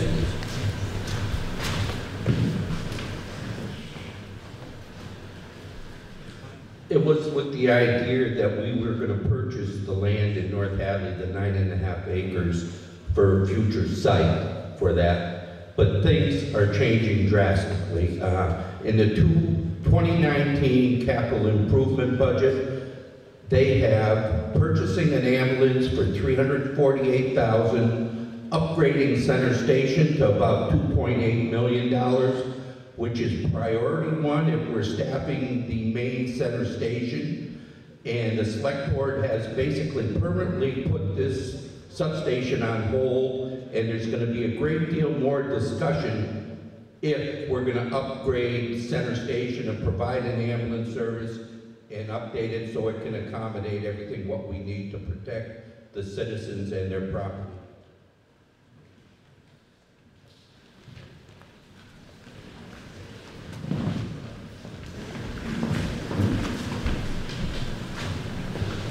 Mr. Moderator, this is the last time I'm going to speak. I have been coming to town meeting for a few years, and let me tell you, there's a protocol that has not been followed, let's go, with a library, with same thing with the senior citizens, and now the fire station. When we used to build things in town, we would come in, we would elect, we would appoint people to go out on a search committee for sites. You'd come back to the town, you would bring in the different sites to them. Then you go out and you look at design. And everything was step by step by step. And I blame, I'm sorry, the selectmen. You need a proper channel to go through. Everyone here is confused. We're not against the fire station, but we voted, the money was voted for this thing, so if this ball field's illegal, then the whole thing should go. We haven't borrowed the money yet, I hope. So that should be gone and it should come back. Just a simple thing. You got this, they should have had here, instead of this, going to this acreage they all have planned. But there has to be a protocol because every single department's gonna come in with the same thing. A petition, a thing, and this is missing, this is missing. The senior citizens have to come back again. You have to have steps to follow. And it's time this town got their act together. Thank you. I'm Foreman, 12 Wampanoag. I'm quite new to town, but I'm not following this. It sounds like we're taking away the designated location, keeping the money. I'm hearing that people want to keep the money, maybe keep the location, maybe not keep the location. Not quite following how it's going down. If there is an answer to that, let us know. Seem to agree without all the permutations of the frustrations of the other thing. Are we saying here's the money and it may go to other improvements, or is it going to this? Is there a site? First of all, welcome to the town, and let me try and explain it. We voted on the original article. There was a dollar amount and there was a site, and that was the one that was the North Hadley Village Ball Field. There was a dedicated amount. It was brought to town meeting. It voted. It passed. What this article is doing right here is they're asking us to change the wording of that article that was passed on October 22nd, 2016. The intention is if that passes and they find another site suitable in the town of Hadley, they can turn around and start that project and build that project. Because right now, based on what was passed on October 22nd, 2016, you have $2.9 million, and the only place it can be spent is on the North Hadley Village Ball Field. Oh, I get that, but I get that So, if they find another site, but we don't know what that site is. right, so what we've had is we've had residents say, well, we want to be able to say how much we're going to spend, but we also want to know the location. So if you want to know the location and spend the money, obviously you have to vote this down. But in doing so, have the understanding that this article from 2016 has gone through bond council, it's passed. The only way we can ever spend that money, the first thing they have to do is come back to town meeting and do one of two things. Either they present an article reversing that article from 2016, so basically eliminating it and submitting a new one, or they would have to come in and make an amendment. And that's not the cleanest way to do it, but it is possible to do that. If they had a hard site, they could come in here and say, make an amendment where they want you to remove the North Hadley Ball Field, and they say, we're going to put it at this location in the town of Hadley. You can do that. But as far as this article is concerned, if it's voted down, that $2.9 million is still tied to that ball field in North Hadley, and the only way they can proceed anywhere else is they would have to come back again and submit a new article.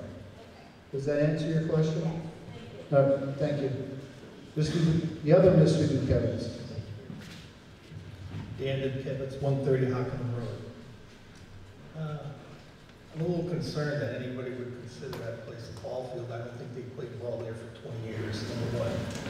And number two, I'm just curious about how committed the selectmen are to this project. I just heard a gentleman just get up and say that they're going to look at money to put in the center fire station.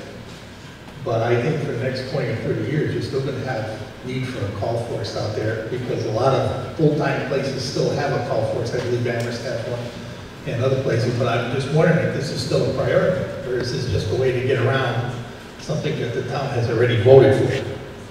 Okay, if somebody could answer that, thank you. Do we have an answer? Selectwoman Keegan.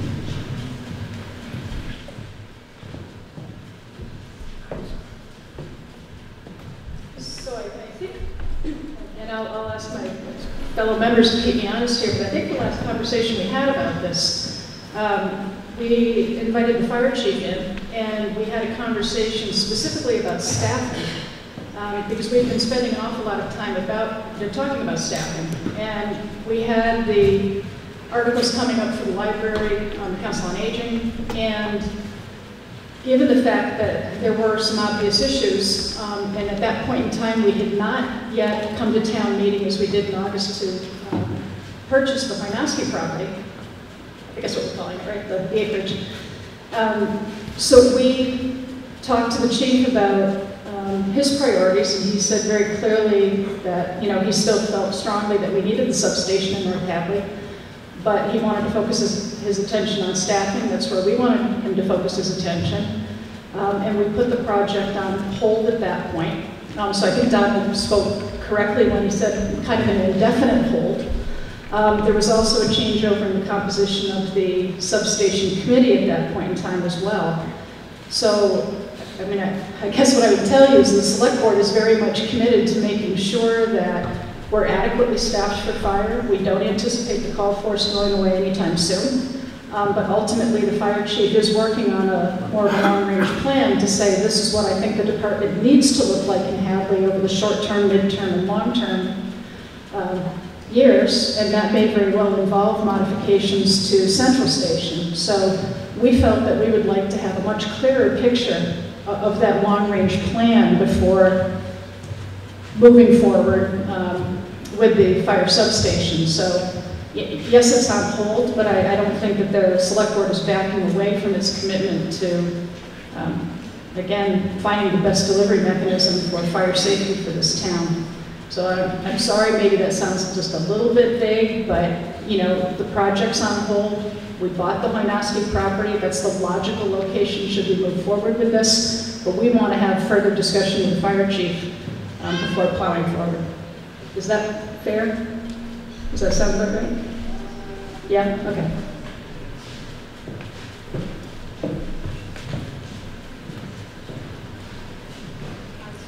That's true. Tim Nyhart, 16 Kosher Drive. I think, unfortunately, I think everything got very confused at the very beginning because there was reluctancy. I don't know why nobody told you up front that there was another piece of property. We've been talking about this. We purchased the property. What we're doing is just taking some language out, so if and only if the decision is made later on that this is the most logical thing to do, and there are still more discussions with the fire chief and the select board, what is the best priority of putting our funding first? Is it to the North Hadley fire substation, or is it at the point that we can make all the changes necessary and go forward at the substation? If you don't vote this change of wording, we have made a very bad decision of not being able to use the money that's already there. We might not use it. That's true. But don't shortchange the town not to allow us to use the money if they need to do it. And that's the decision that's going to be made. Because our big problem is most of the volunteer firemen right now are in North Hadley. If we stay with that type of service, we need that North Hadley substation. If the commitment by this town through the chief and the select board at a later date is let's go full force and get that main station up and running, might not be a real need, but I quite honestly tell you right now, there's no way you're going to keep those fire trucks up there in that North Hadley Town Hall. It is a mess, and we're just at the brink of probably ruining our trucks if we keep them up there too much longer. That building needs to be sold. We all voted on that, and it needs to be done sooner than later. Get those trucks out of there, put them in a safer place. If it is the North Haven Hall, it gives them enough time. Can I keep you on topic? Yes. Let's not get on selling North Haven Hall. Let's talk. But it's just a statement. I understand. But we need, there's only one thing that we're working on, is taking that language the out. language out to allow everybody to go forward with what we need to do. Thank you. Dina Friedman, 16 Barstow Lane. Since this other property is likely, maybe, can we substitute for the time being that language and say, instead of North Hadley Village Hall, to build a fire substation at this property, and then if it doesn't end up being that, we can deal with that at the time. I think people in the town would be a lot happier to know that, okay, this is what we're going to do instead, or at least this is the plan for now, than this just kind of vague blank check. That's correct, but the problem is if you dedicate it to another piece of property in the language, if you were to make that amendment, now that money is locked to that piece of property. I believe why we're addressing this article right now is because, to reiterate what Selectwoman Keegan says, the select board is not ready to step up and say, this is the site for our new fire substation. Okay? If they did, then we would have that language here in front of us. What they're asking you to do right now is to remove that language, and now they have 2.9 million that's borrowed for the fire department, and they can spend that where they deem necessary. Okay, so I just So want you- to, I want to frame the issue, at least. It may not be the majority, it may be a very small minority for all I know, but I think there are a number of people, including me, who are uncomfortable about just this, whatever, let the select board decide. Not that I don't have total respect for the select board, where the original proposal did come to town meeting, and I think it is a big issue because wherever you're going to put this substation is going to impact the people who live around it and, whatever else comes up. So I was just proposing this as a possibility. I don't know how it worked. It would mean that if it wasn't going to be there, then the select board or town meeting would have to come back and say, okay, let's amend this again so that it would be at this place. But at least then you're not losing the money. I don't think anybody in the room wants us to lose the money. But I think that You won't, if this article gets voted down, you won't lose the money. The Okay, money, so that's- the money will stay tied to. Okay, so in a sense, the money will be useless. I mean, I'm trying to finish my point, okay? I understand your point. I'm trying to answer Okay, but I don't think, I'm just gonna stop. I'm fine. I think my issue is that I think that whatever we voted, as somebody said before, we voted on a money and a place, and now we're asked to vote for the money and whatever place. And I'm personally, in terms of democracy and in terms of just believing that everybody in town should have voice in important decisions, I'm a little uncomfortable with that. But I would like to see it work. I don't want to sabotage anything. I really don't. So I've been trying to come up with solutions that I think would work for everyone. That's it. Okay. Jane, Jane Nevin Smith, 16 Sunrise Drive, I call the question. do I have a second? Question's been called and seconded. Once again, we're going to vote on calling the question. All in favor, signify with your green card. Thank you. Opposed? Motion to call the question passes. We will now immediately move to the vote. I will reread the motion. Move that the town amend the vote regarding funding to construct a new fire substation as presented in Article 6 at the special town meeting held on October 22nd, 2016, by deleting the phrase, quote, "to be located on town-owned lot known as North Hadley Village Ball Field," end of quote. All in favor of the motion from Article 6, please signify with your green card.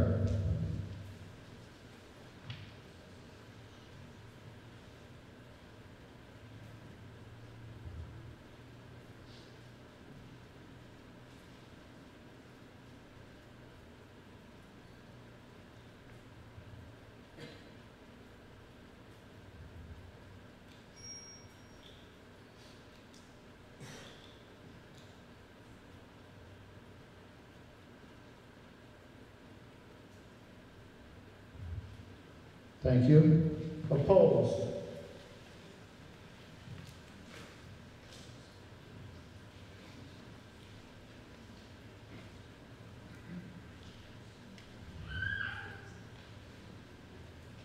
Thank you. Abstentions?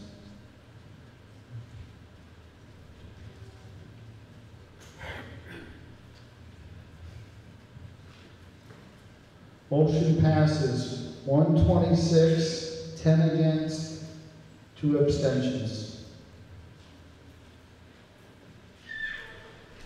Moving on, Article 7. To see if the town will vote to withdraw from the Hampshire Council of Governments effective July 1st, 2019, and that all obligations of the town of Hadley to the council shall be met to that date, and the share of applicable to the town before July 1st, 2019, of fiscal obligations of the council will remain the responsibility of the town or to take any action thereto. Finance Committee, did you vote on this? Okay, so the Finance Committee has no recommendation on this article. The Select Board recommends it 5, 4, 0 against, 0 abstention. You guys are in favor, 5 in favor. The motion will read, move that the town withdraw from the Hampshire County Council of Governments effective July 1st, 2019, that all obligations of the town of Hadley to the council shall be met up to that date, and that the share of applicable to the town before July 1st, 2019 of the fiscal obligations of the council will remain a responsibility of the town. Do I have a motion? Do I have a second? It's been moved and seconded. Selectman Donald Pichinsky will speak to this article.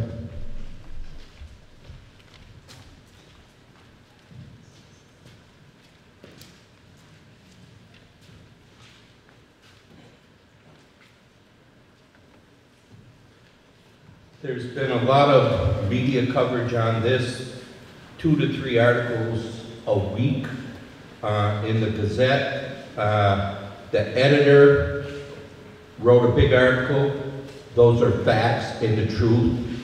Jim Edwards is the political reporter for the Springfield Daily News. Those are facts. If you read those articles, you were handed out sheets on the way in. 3/4 of those aren't factual, so I'm going to try to answer them as honestly and factual as I can. Prior to getting into that, I would like to thank Michael Sarzinski for 11 years of service on the COG. I've taken over when he resigned out of frustration what was going on there, and I'll try to enlighten you what's transpiring there and how the costs are being spent. Fact. Hadley does not need to be a member of the HCOG to take part in their programs or services in the HCOG. This is in their own words in their website.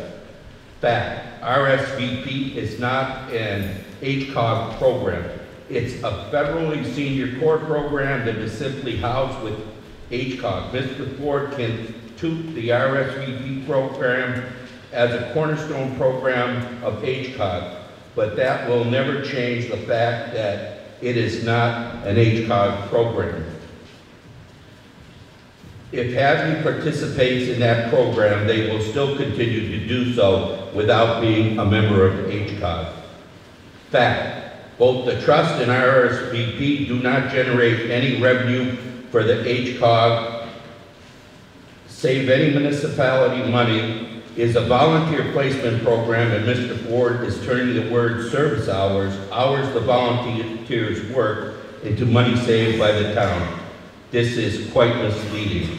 Fact, the executive committee voted to give Mr. Ford a raise and bonus after multiple failures before 216 audit was completed. The audit, when it was received, said the COG is going to have a shortfall of $300,000 in the coming year. When you vote a bonus to award someone, usually it's 90%, 85% for doing good work. This bonus passed, it's on a weighted vote of 100% when everybody shows up, all the councilors, and it passed 39.6 to 38.5, almost just 1 point. If a couple of the other councilors did show up to the meeting, it would have never passed. In 216, he got a bonus of $25,000. No municipalities give bonuses for anything. You have set salaries. In 217, he received another $15,000. All of the employees just received $15,000 bonuses. Years ago, the COG sold the nursing care facility for $4.3 million. The COG went through that $4.3 million like Grant took Richmond, basically. It's all gone. The only thing that's left is $1 million in liability for all the retainees that we have to retain for their retirements, and there's some catastrophic cases, so the COG is still responsible for that. Fact, there have been 31 staff who have left employment at the COG. 4 had no employment to go. That speaks volumes. Lynn Frank and Edward Ferreira left due to the unethical practices in reportings and writings of Mr. Ford. Question, should the HCOG fold? It's like I was saying, who's going to be responsible for that $1 million? It's going to be us, the cities and towns. They keep harping about the courthouse is their asset. It is not their asset. It belongs to all the cities and towns in Hampshire County. That's our courthouse. The current things that I can show you, the erratic spending.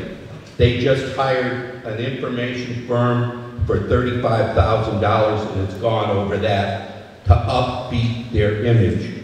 They spent $55,000 for a communication person for 15 employees, $55,000. They just recently are picking up Hampshire County RSVP. Handy County, excuse me. They're already doing Franklin. It doesn't generate any revenue. They need to put 2 desks in the RSVP. They asked the trust, which is probably the best run trust in the country.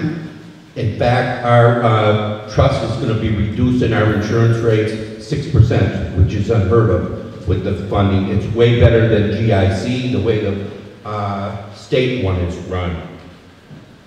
In doing that, the only member of the COG that pays a fee is the trust. In administration costs, they charge them $57,000 a year. It came down, I mean 47, it came down from 54. No one else pays it. 6 years ago when the Hampshire Power was making money, they were charged 6 figures, like a little over $100,000 in paying the COG for services. That was waived when they lost money. So they're in dire trouble again. So they went out to sell Hampshire Power. Initially there was 4 bids. 3, I think, were made up because we never got any names of who these 3 were. The 4th one was Nexum. And the way it was worked, Todd Ford was going to go work for Nexum, and they were going to operate out of our services at the courthouse. When it came down to the end, they didn't even make an offer because they felt there was no value in this. Selling electricity is very volatile. One year you can make $500,000, next year you can lose $1 million. You just can't play being against people like Constellation, which sell nationally, and Colonial Power. We just had to pay Marlboro back, and they backed out, Lowell backed out. 15,000 customers had to get rebates because of mistakes they made. We just lost Berkshire 10, which is 10 communities in Berkshire that were taking power. And so they're out. I guess in closing, these are all facts. And if you follow the articles with the editor and the political reporter, everything I would say is true. And if you look at the sheets that were handed out today, all they're out there is trying to protect their exorbitant salaries and keep the car going. It doesn't make sense because somebody's going to end up taking the burden in the end. Thank you, Mr. Pipchinsky. Selectwoman Keegan? So I know that was a lot of information to absorb, so I just want to get it down to really kind of brass tacks here. This is a business decision that we're trying to make. The Council of Governments is a vendor. They effectively they originally were really a quasi-government organization, but out of necessity, they've gone out into the private market, and they, by their own admission, are functioning more as a private enterprise. The auditors, a year and a half ago, deemed them to be questionable as a going concern, and if anybody understands audit opinions, that's not something that's good. So, we started looking into it at that point, and, again, just a straight-up vendor analysis would suggest that they have a structural issue that is going to be very difficult for them to overcome. We bear no ill will against the Council of Governments. They service many of our neighbors, and we hope that they continue to be viable, but it's a great question right now. So our interest is making sure that the services that are being provided to the town of Hadley continue, that we explore options, either with the Franklin Council of Governments. Want to be clear here, the notice that you're voting on tonight is to terminate our arrangement with them effective 2019. So the conversations that both David Nixon and I have had as recently as Tuesday morning with the Hampshire Council of Government Management team is that what we're really looking for is performance here. If over that period of time they can show that they truly have turned a corner, that they have developed strong revenue streams, that they are serious about providing the best services possible to the members of the Hampshire County, the membership in Hampshire County, it's very possible a year from now we'll be back in front of you saying that BHCOG is the best vendor of choice and we'd like to re-enter. But at this point, we feel we need to protect your interests, our interess. And again, please understand that nothing is going to happen until 2019, but we feel the need to vote tonight, given the going concern opinion from the auditors indicating they don't think that they're viable.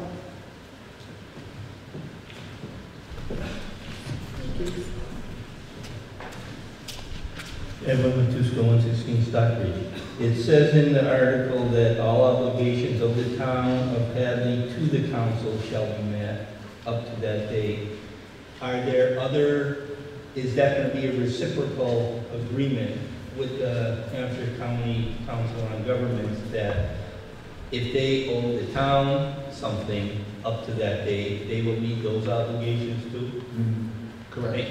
Thank you.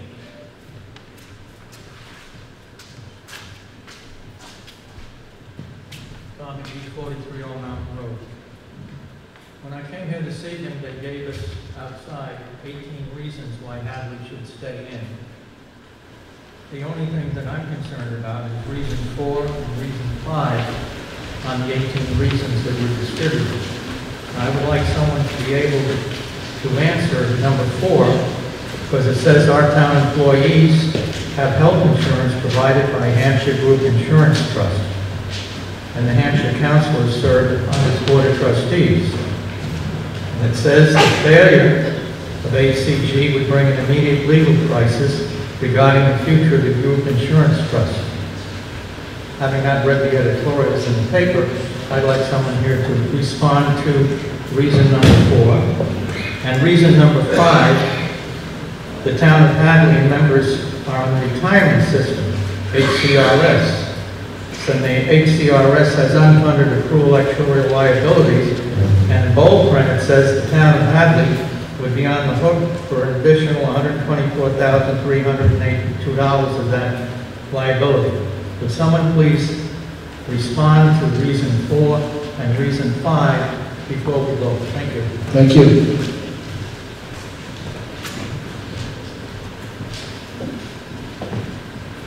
So first off, reason 4. We recently had audience with Joe Shea, who is the head, the director of the insurance trust program, and we asked him on camera at a select board meeting that if there was ever any issue with the Hampshire Council of Governments itself, would we be at risk in any way? And he assured us that they're a completely separate entity, as the name trust would imply. That we're not aware of any legal crisis that would ensue, that we would continue to enjoy the benefits of the group insurance trust as we always have. What we really need to be concerned about is the health and well-being of the trust itself, which we continue to monitor like any organization or challenge because of rising healthcare costs. But no, so we're not concerned about reason number 4 on here. Reason number 5 talks about the unfunded accrued actuarial liability for the Hampshire County retirement system. That's something that Hadley has to deal with anyway. I mean, any employees that we have are part of the retirement system. The accounting rules are changing on that. Not that articulate on it, but I know that that's something that's coming that we're going to have to fully disclose in our financial statements, the accrued liability, much like we're doing with OPEB. So this is a known issue that's coming. What they're suggesting is that if the Hampshire County Council of Governments were to go under, that their own obligations would have to be allocated across the member towns. So I guess I'm not clear on that, because I would think it's all the more reason that we wouldn't want to be part of the Council of Governments. But David, do you know anything more about that?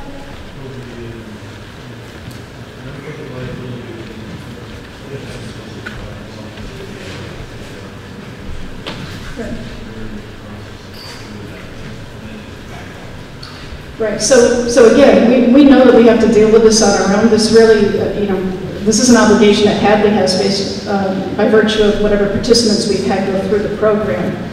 Again, their suggestion is that we would have to bear some additional liability. It's nothing that's ever been discussed with this. So again, I would say no. I don't know if anybody else out there knows any more about that, but certainly that would be news to us. And I just want to say, it's very unfortunate.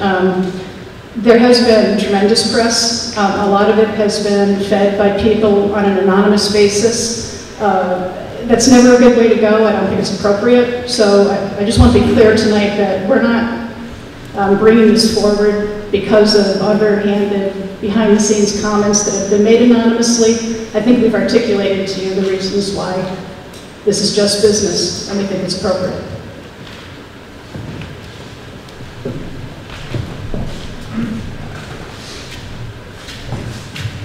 Seth Isman, 225 Middle Street. I think this article is making 2 points. One is we need to search for better vendors for some of these services. I completely understand that. And the other is we need to tell the Council of Governments that we want to get out so that they'll do better. But my question is, what's the risk of staying? What do we lose by continuing to be a member if we still get? I haven't seen any contradiction about some of the services that we get. Molly?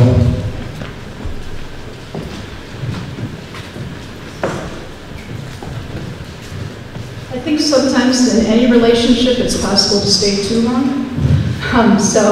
Again, I think we're looking at it the other way, where because the notice period is so extensive, we don't feel like we're really taking on any added risk here.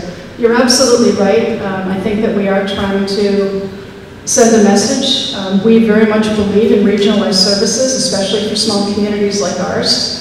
But some of the services have had phenomenal results. You know, the purchasing program has worked well, but we also have options with the purchasing program. So we're currently doing some with the HCOG and some with the Franklin Council of Governments. And I think that, you know, if we were to stay, that end date just gets pushed out that much further. This, quite frankly, I think is a bit, again, in a relationship, a call to say, look, we're not happy. We're spending way too much time talking about this vendor relationship, to be honest with you. We would rather be spending our time elsewhere, which is kind of where we started tonight, which is focusing on far more important matters. I don't want to wake up every morning thinking about the Hampshire Council of Governments, nor do I think you want to keep reading about them or hearing about them. If they do a great job, then all the more reason for us to, again, come back, happy to ask to rejoin. But we don't see, again, it's kind of starting a meter running, so to speak. The other thing is it will save us some membership fees down the road. We do currently pay some membership fees, which are $3,000 some odd dollars, so it's not significant. We would not at that point have a seat at the table. Quite frankly, having a seat at the table has not been a satisfying experience for our representatives over the past decade. I think it was 2010 we joined. We weren't a member prior to that. So, okay.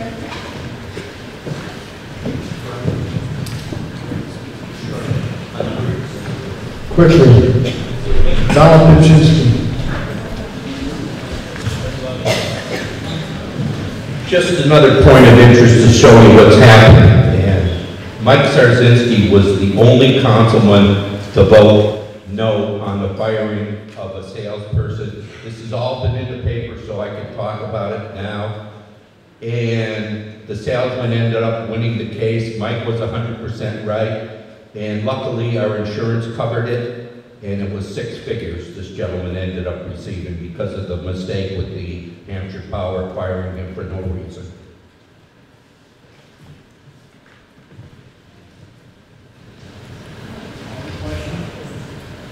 Come to the microphone, please.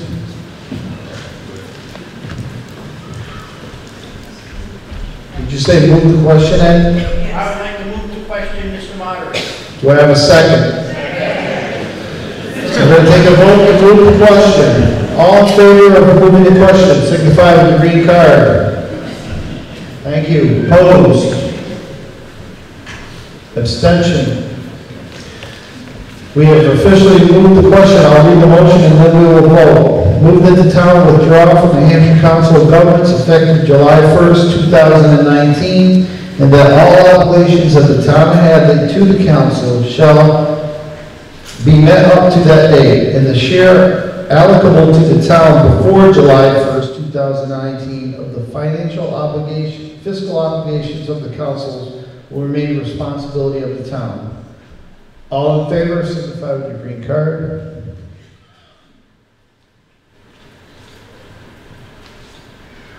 Thank you. Opposed?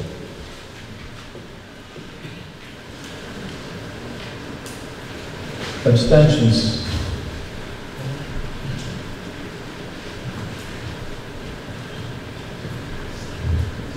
Thank you. Motion passes 132 to 1 with 5 abstentions. On to Article 9. Article 9 is the CPA article.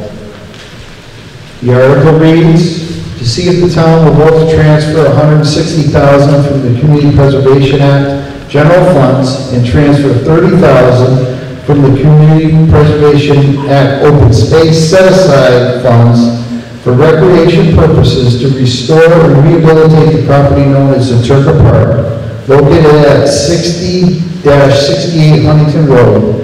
Said expenditure to be conducted within 2 years of the date of the 2017 special town meeting, and on the condition that all other funds sources be expended first before Community Preservation Act funds are used. Community Preservation Act recommends this article 6-0 with 3 abstentions. Finance Committee recommends this Article 5-0. I'll not. Absences? Oh, sorry, I misspoke. Thank you. Motion, the actual motion reads, move that the town transfer $160,000 from the Community Preservation Act general funds and then transfer $30,000 from the Community Preservation Act open space set-aside funds for recreational purposes to restore and rehabilitate the property known as Zaturka Park, located at 60 to 68 Huntington Road. Said expenditures to be conducted within 2 years of the date of the 2010-17 special town meeting, and on condition that other fund sources be expended first before Community Preservation Act funds are used. Would anybody from CPA like to speak to this? Oh, do I have a motion? Thank you. Second? Been moved and seconded.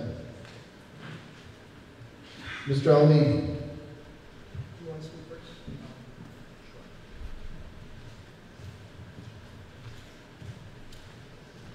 I am still Andy Morris Friedman, 45 Roosevelt Street. I'm the new chair of the Hadley CPA committee. I don't get a stipend, in case anybody was wondering. CPA is a little confusing because not all money can be used for all projects. Okay, so the number that you heard at the beginning of town meeting was partially accurate. The general fund, well, let me start this way. The CPA has $2,346,571 total, but it's all in individual pockets, so not all money can be used for all projects. If all three projects today are voted yes, then the on-the-books balance for the CPA will be $1,394,170. Mr. Aldean. Thank you, Mr. Moderator. I'm David Aldean. I'm 57 Huntington Road, which is kitty corner from Zaturka Park, and I'm a friend of Zaturka Park, so I'm speaking to you in that role tonight. Kathy and I were handing out the flyers here at the door, so this is kind of my cheat sheet, speaking to you briefly. You see, we're asking for $190,000, and that would be, the Friends are co-applicant with the town, so the money will be administered, the town will be letting the contracts for that. What's on the first page here is what we've completed with the Phase 1 funds that were approved by town meeting a year and a half ago. And so with that $88,000 plus George Edwards money plus some private contributions, we cleaned up the site. That's the Phase 1 work that you see described there. And then if you've been past the park, you might have seen we're pretty much wrapped up with Phase 2 now. So the slope is being stabilized. It's got a fabric belt up, kind of a rug on there now, and the grass is coming up to that. We've got some evergreen trees that have been planted for screening, and so the soil is stabilized for the winter.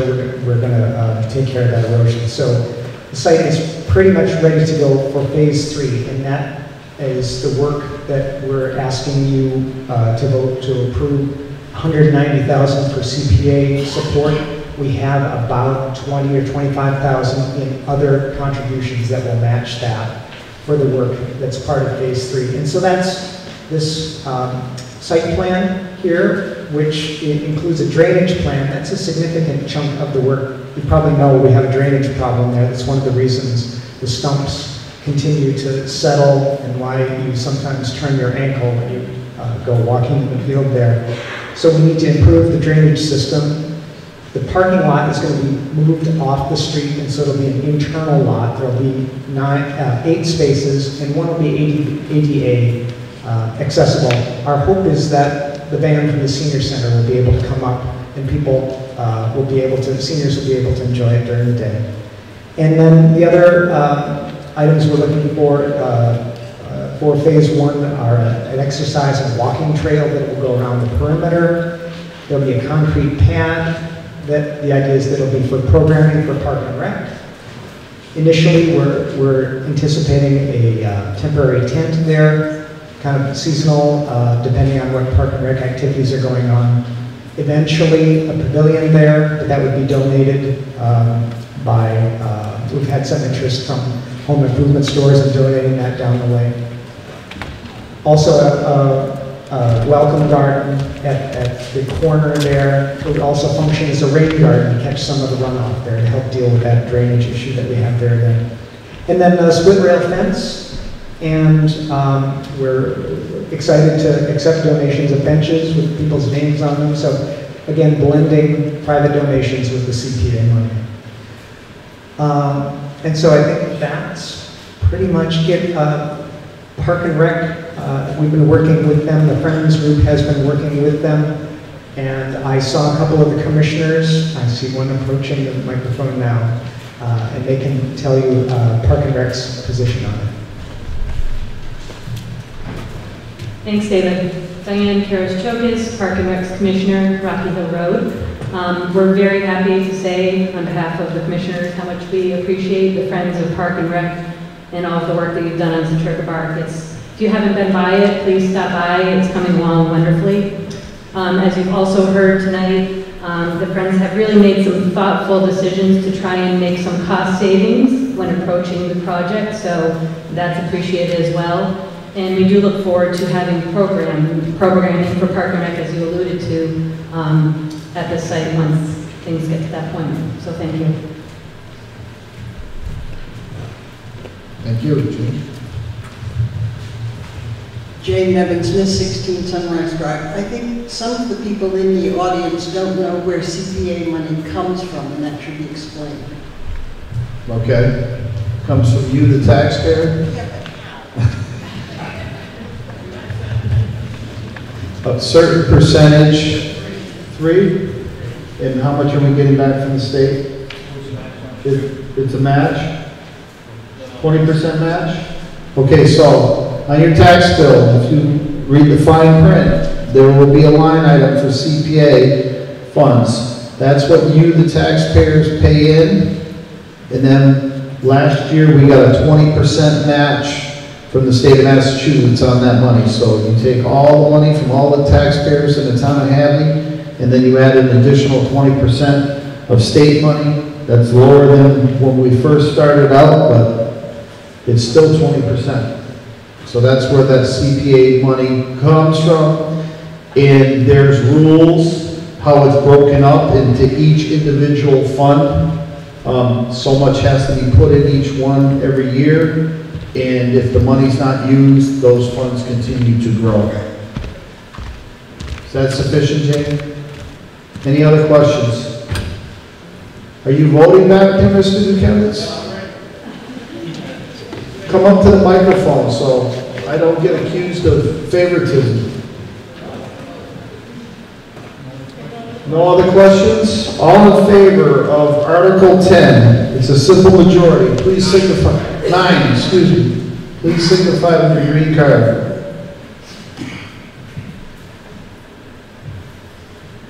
Thank you. Opposed? Abstentions? 1 abstention. 137 in favor, 0 against, 1 abstention. Moving on to Article 10, another CPA article. Article 10 reads, to see if the town will vote to transfer $35,000 from the Community Preservation Act general funds for recreational purposes to restore, rehabilitate, and construct an outdoor pavilion near the elementary school playground area located at 21 River Drive. Said expenditure to be conducted within 2 years of the date of 2017 special town meeting, and on condition that other fund source be expended first before Community Preservation Act funds are used, or to take any action thereto. Community Preservation Act voted 5 in favor, 1 against, with 3 absences, and the Finance Committee recommends 3 in favor, 2 against. I will now read the official motion. Move that the town transfer $35,000 from the Community Preservation Act general funds for recreational purposes to restore, rehabilitate, and construct an outdoor pavilion near the elementary school playground area located at 21 River Drive. Said expenditure is to be conducted within 2 years of the date of the 2017 special town meeting, and on the condition that other funding sources be expended first before Community Preservation Act funds are used. Do I have a motion? Do I have a second? Discussion.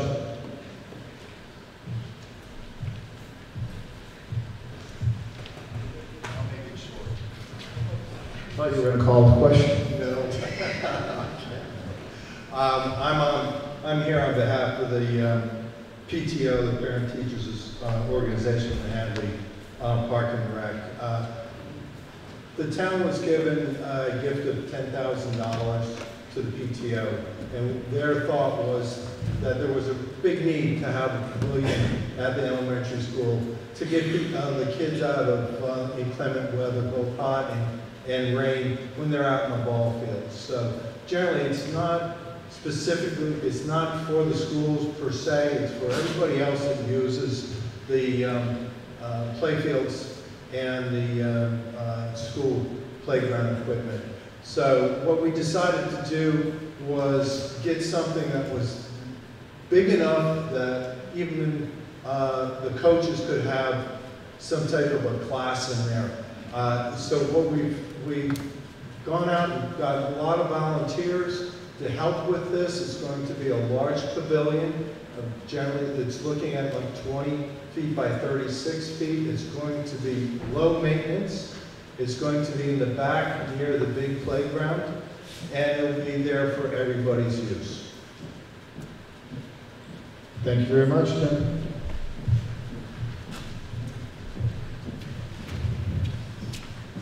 Edwin Matuska, 116 Stockbridge Street. How can you restore and rehabilitate something that isn't built yet? That's a valid point, and I'm guessing that that's standard language that will make it through bond council without multiple phone calls and rewriting of articles. Is that correct, David? That's procedural. Any other questions? Hearing none. All in favor of Article 10, signify with your green card. Thank you. Opposed?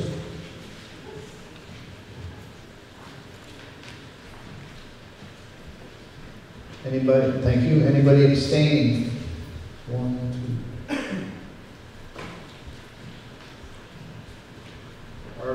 The motion for Article 10 passes. 133 in favor, 2 against, 3 abstentions. Article 11.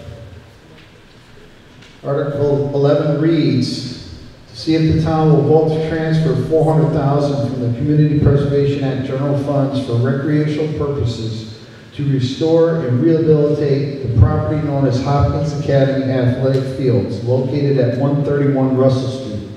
Said expenditures to be conducted within 2 years of the date of the 2017 special town meeting, and on condition that other funding sources be expended first before Community Preservation Act funds are used, or to take any action thereto.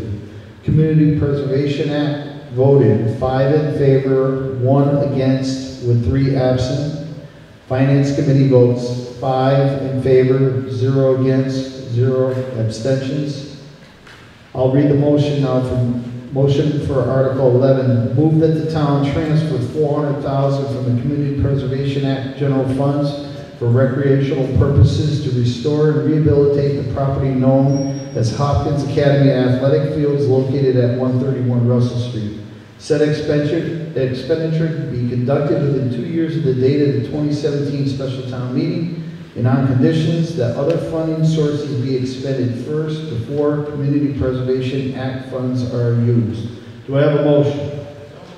Do I have a second? Second. Been moved and seconded. Questions? Paul Pfeiffer, would you like to speak to this? Thank you, Mr. Moderator. I'm Paul Pfeiffer. I'm the Vice Chairman of the Hadley School Committee. I've only got about a half-hour proposal. Just relax.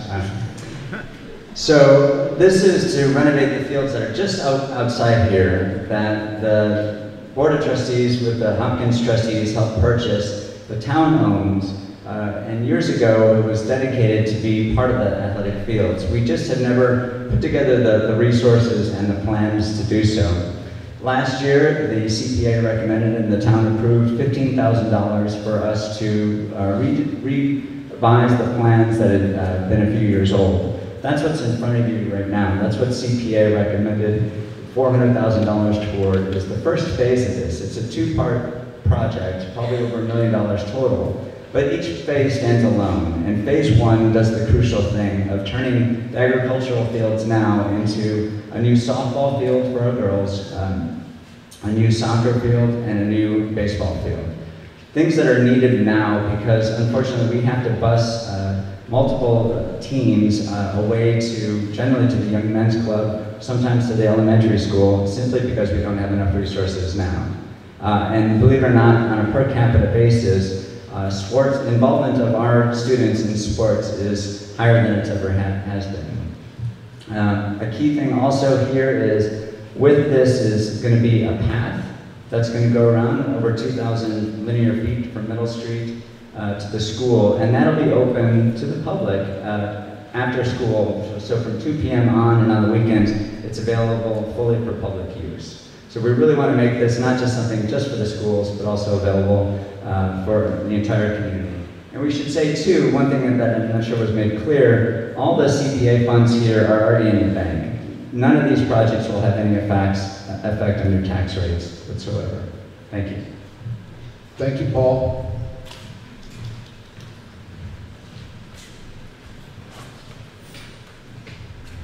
If you sit closer to the front, it's not such a long walk in.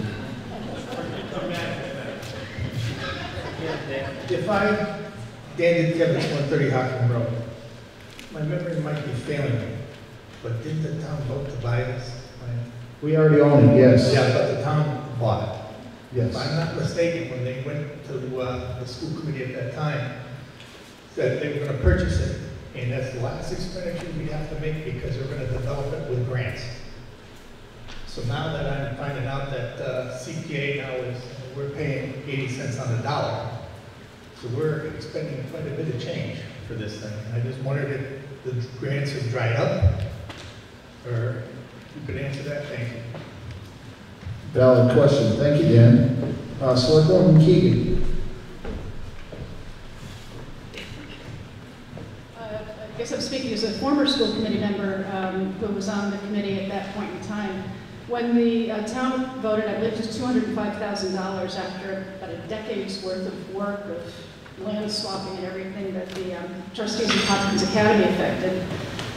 There was conversation on town meeting floor, and at that point, you know, clearly it was new to everybody. And I can tell you that the school committee at that time had some school choice money available that we thought we might be able to utilize for that purpose. But the first order of business was pulling together a committee and then getting Berkshire Design involved, which we did.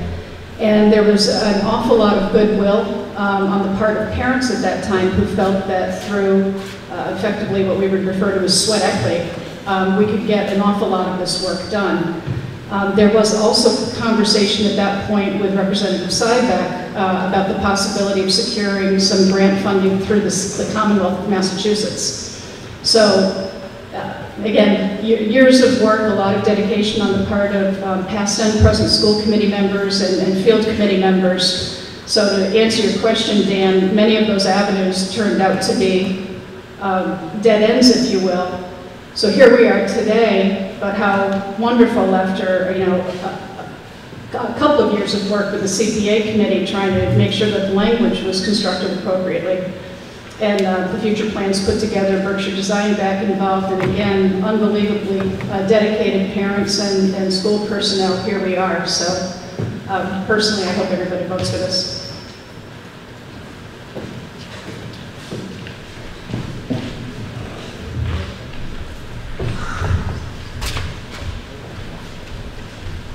Philip Price, 113 Middle Street. I have a really one quick question. Who was, or what, the one person on the Community Preservation Act committee who voted against it? Do we know why? Is that person here? I don't know if he's... he or she is here. I'm here. Can you speak to that, answer that question? Here's my opinion. That's all we want, that's all we ask for. I was the one vote that voted against this article. Part of the reason was for what Dan said, that the school committee said earlier that they were gonna not come before the town and ask for their money.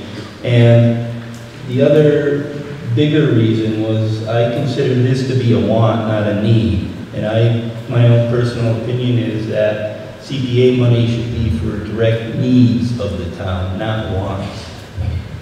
Thank you. Mr. McGee. I spent 10 years as the coordinator of public works in the town of Medfield, Connecticut. And we had 2 high schools. And one thing I wanted to raise is on one of the high schools, they had to take up the entire ball field because they detected, because it was an agricultural community. Enfield, Connecticut, quite similar to Hadley, tobacco and others. Have they done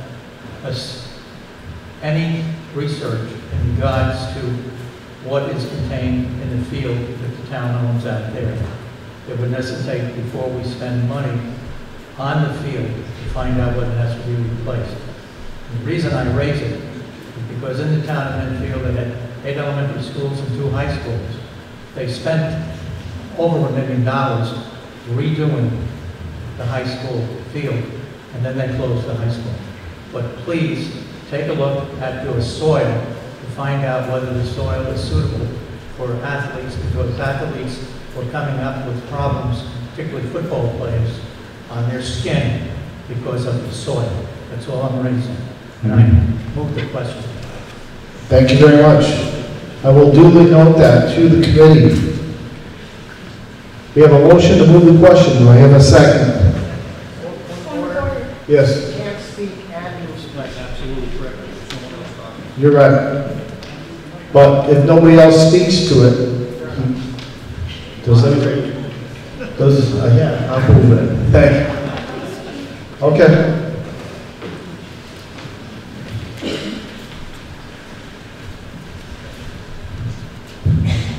Michelle Morris Friedman, 45 Roosevelt Street. I understand Edwin's and Dan's concern. At the other time, we've had a lot of money sitting in CPA. We've had a dearth of people making applications until recently to use that money.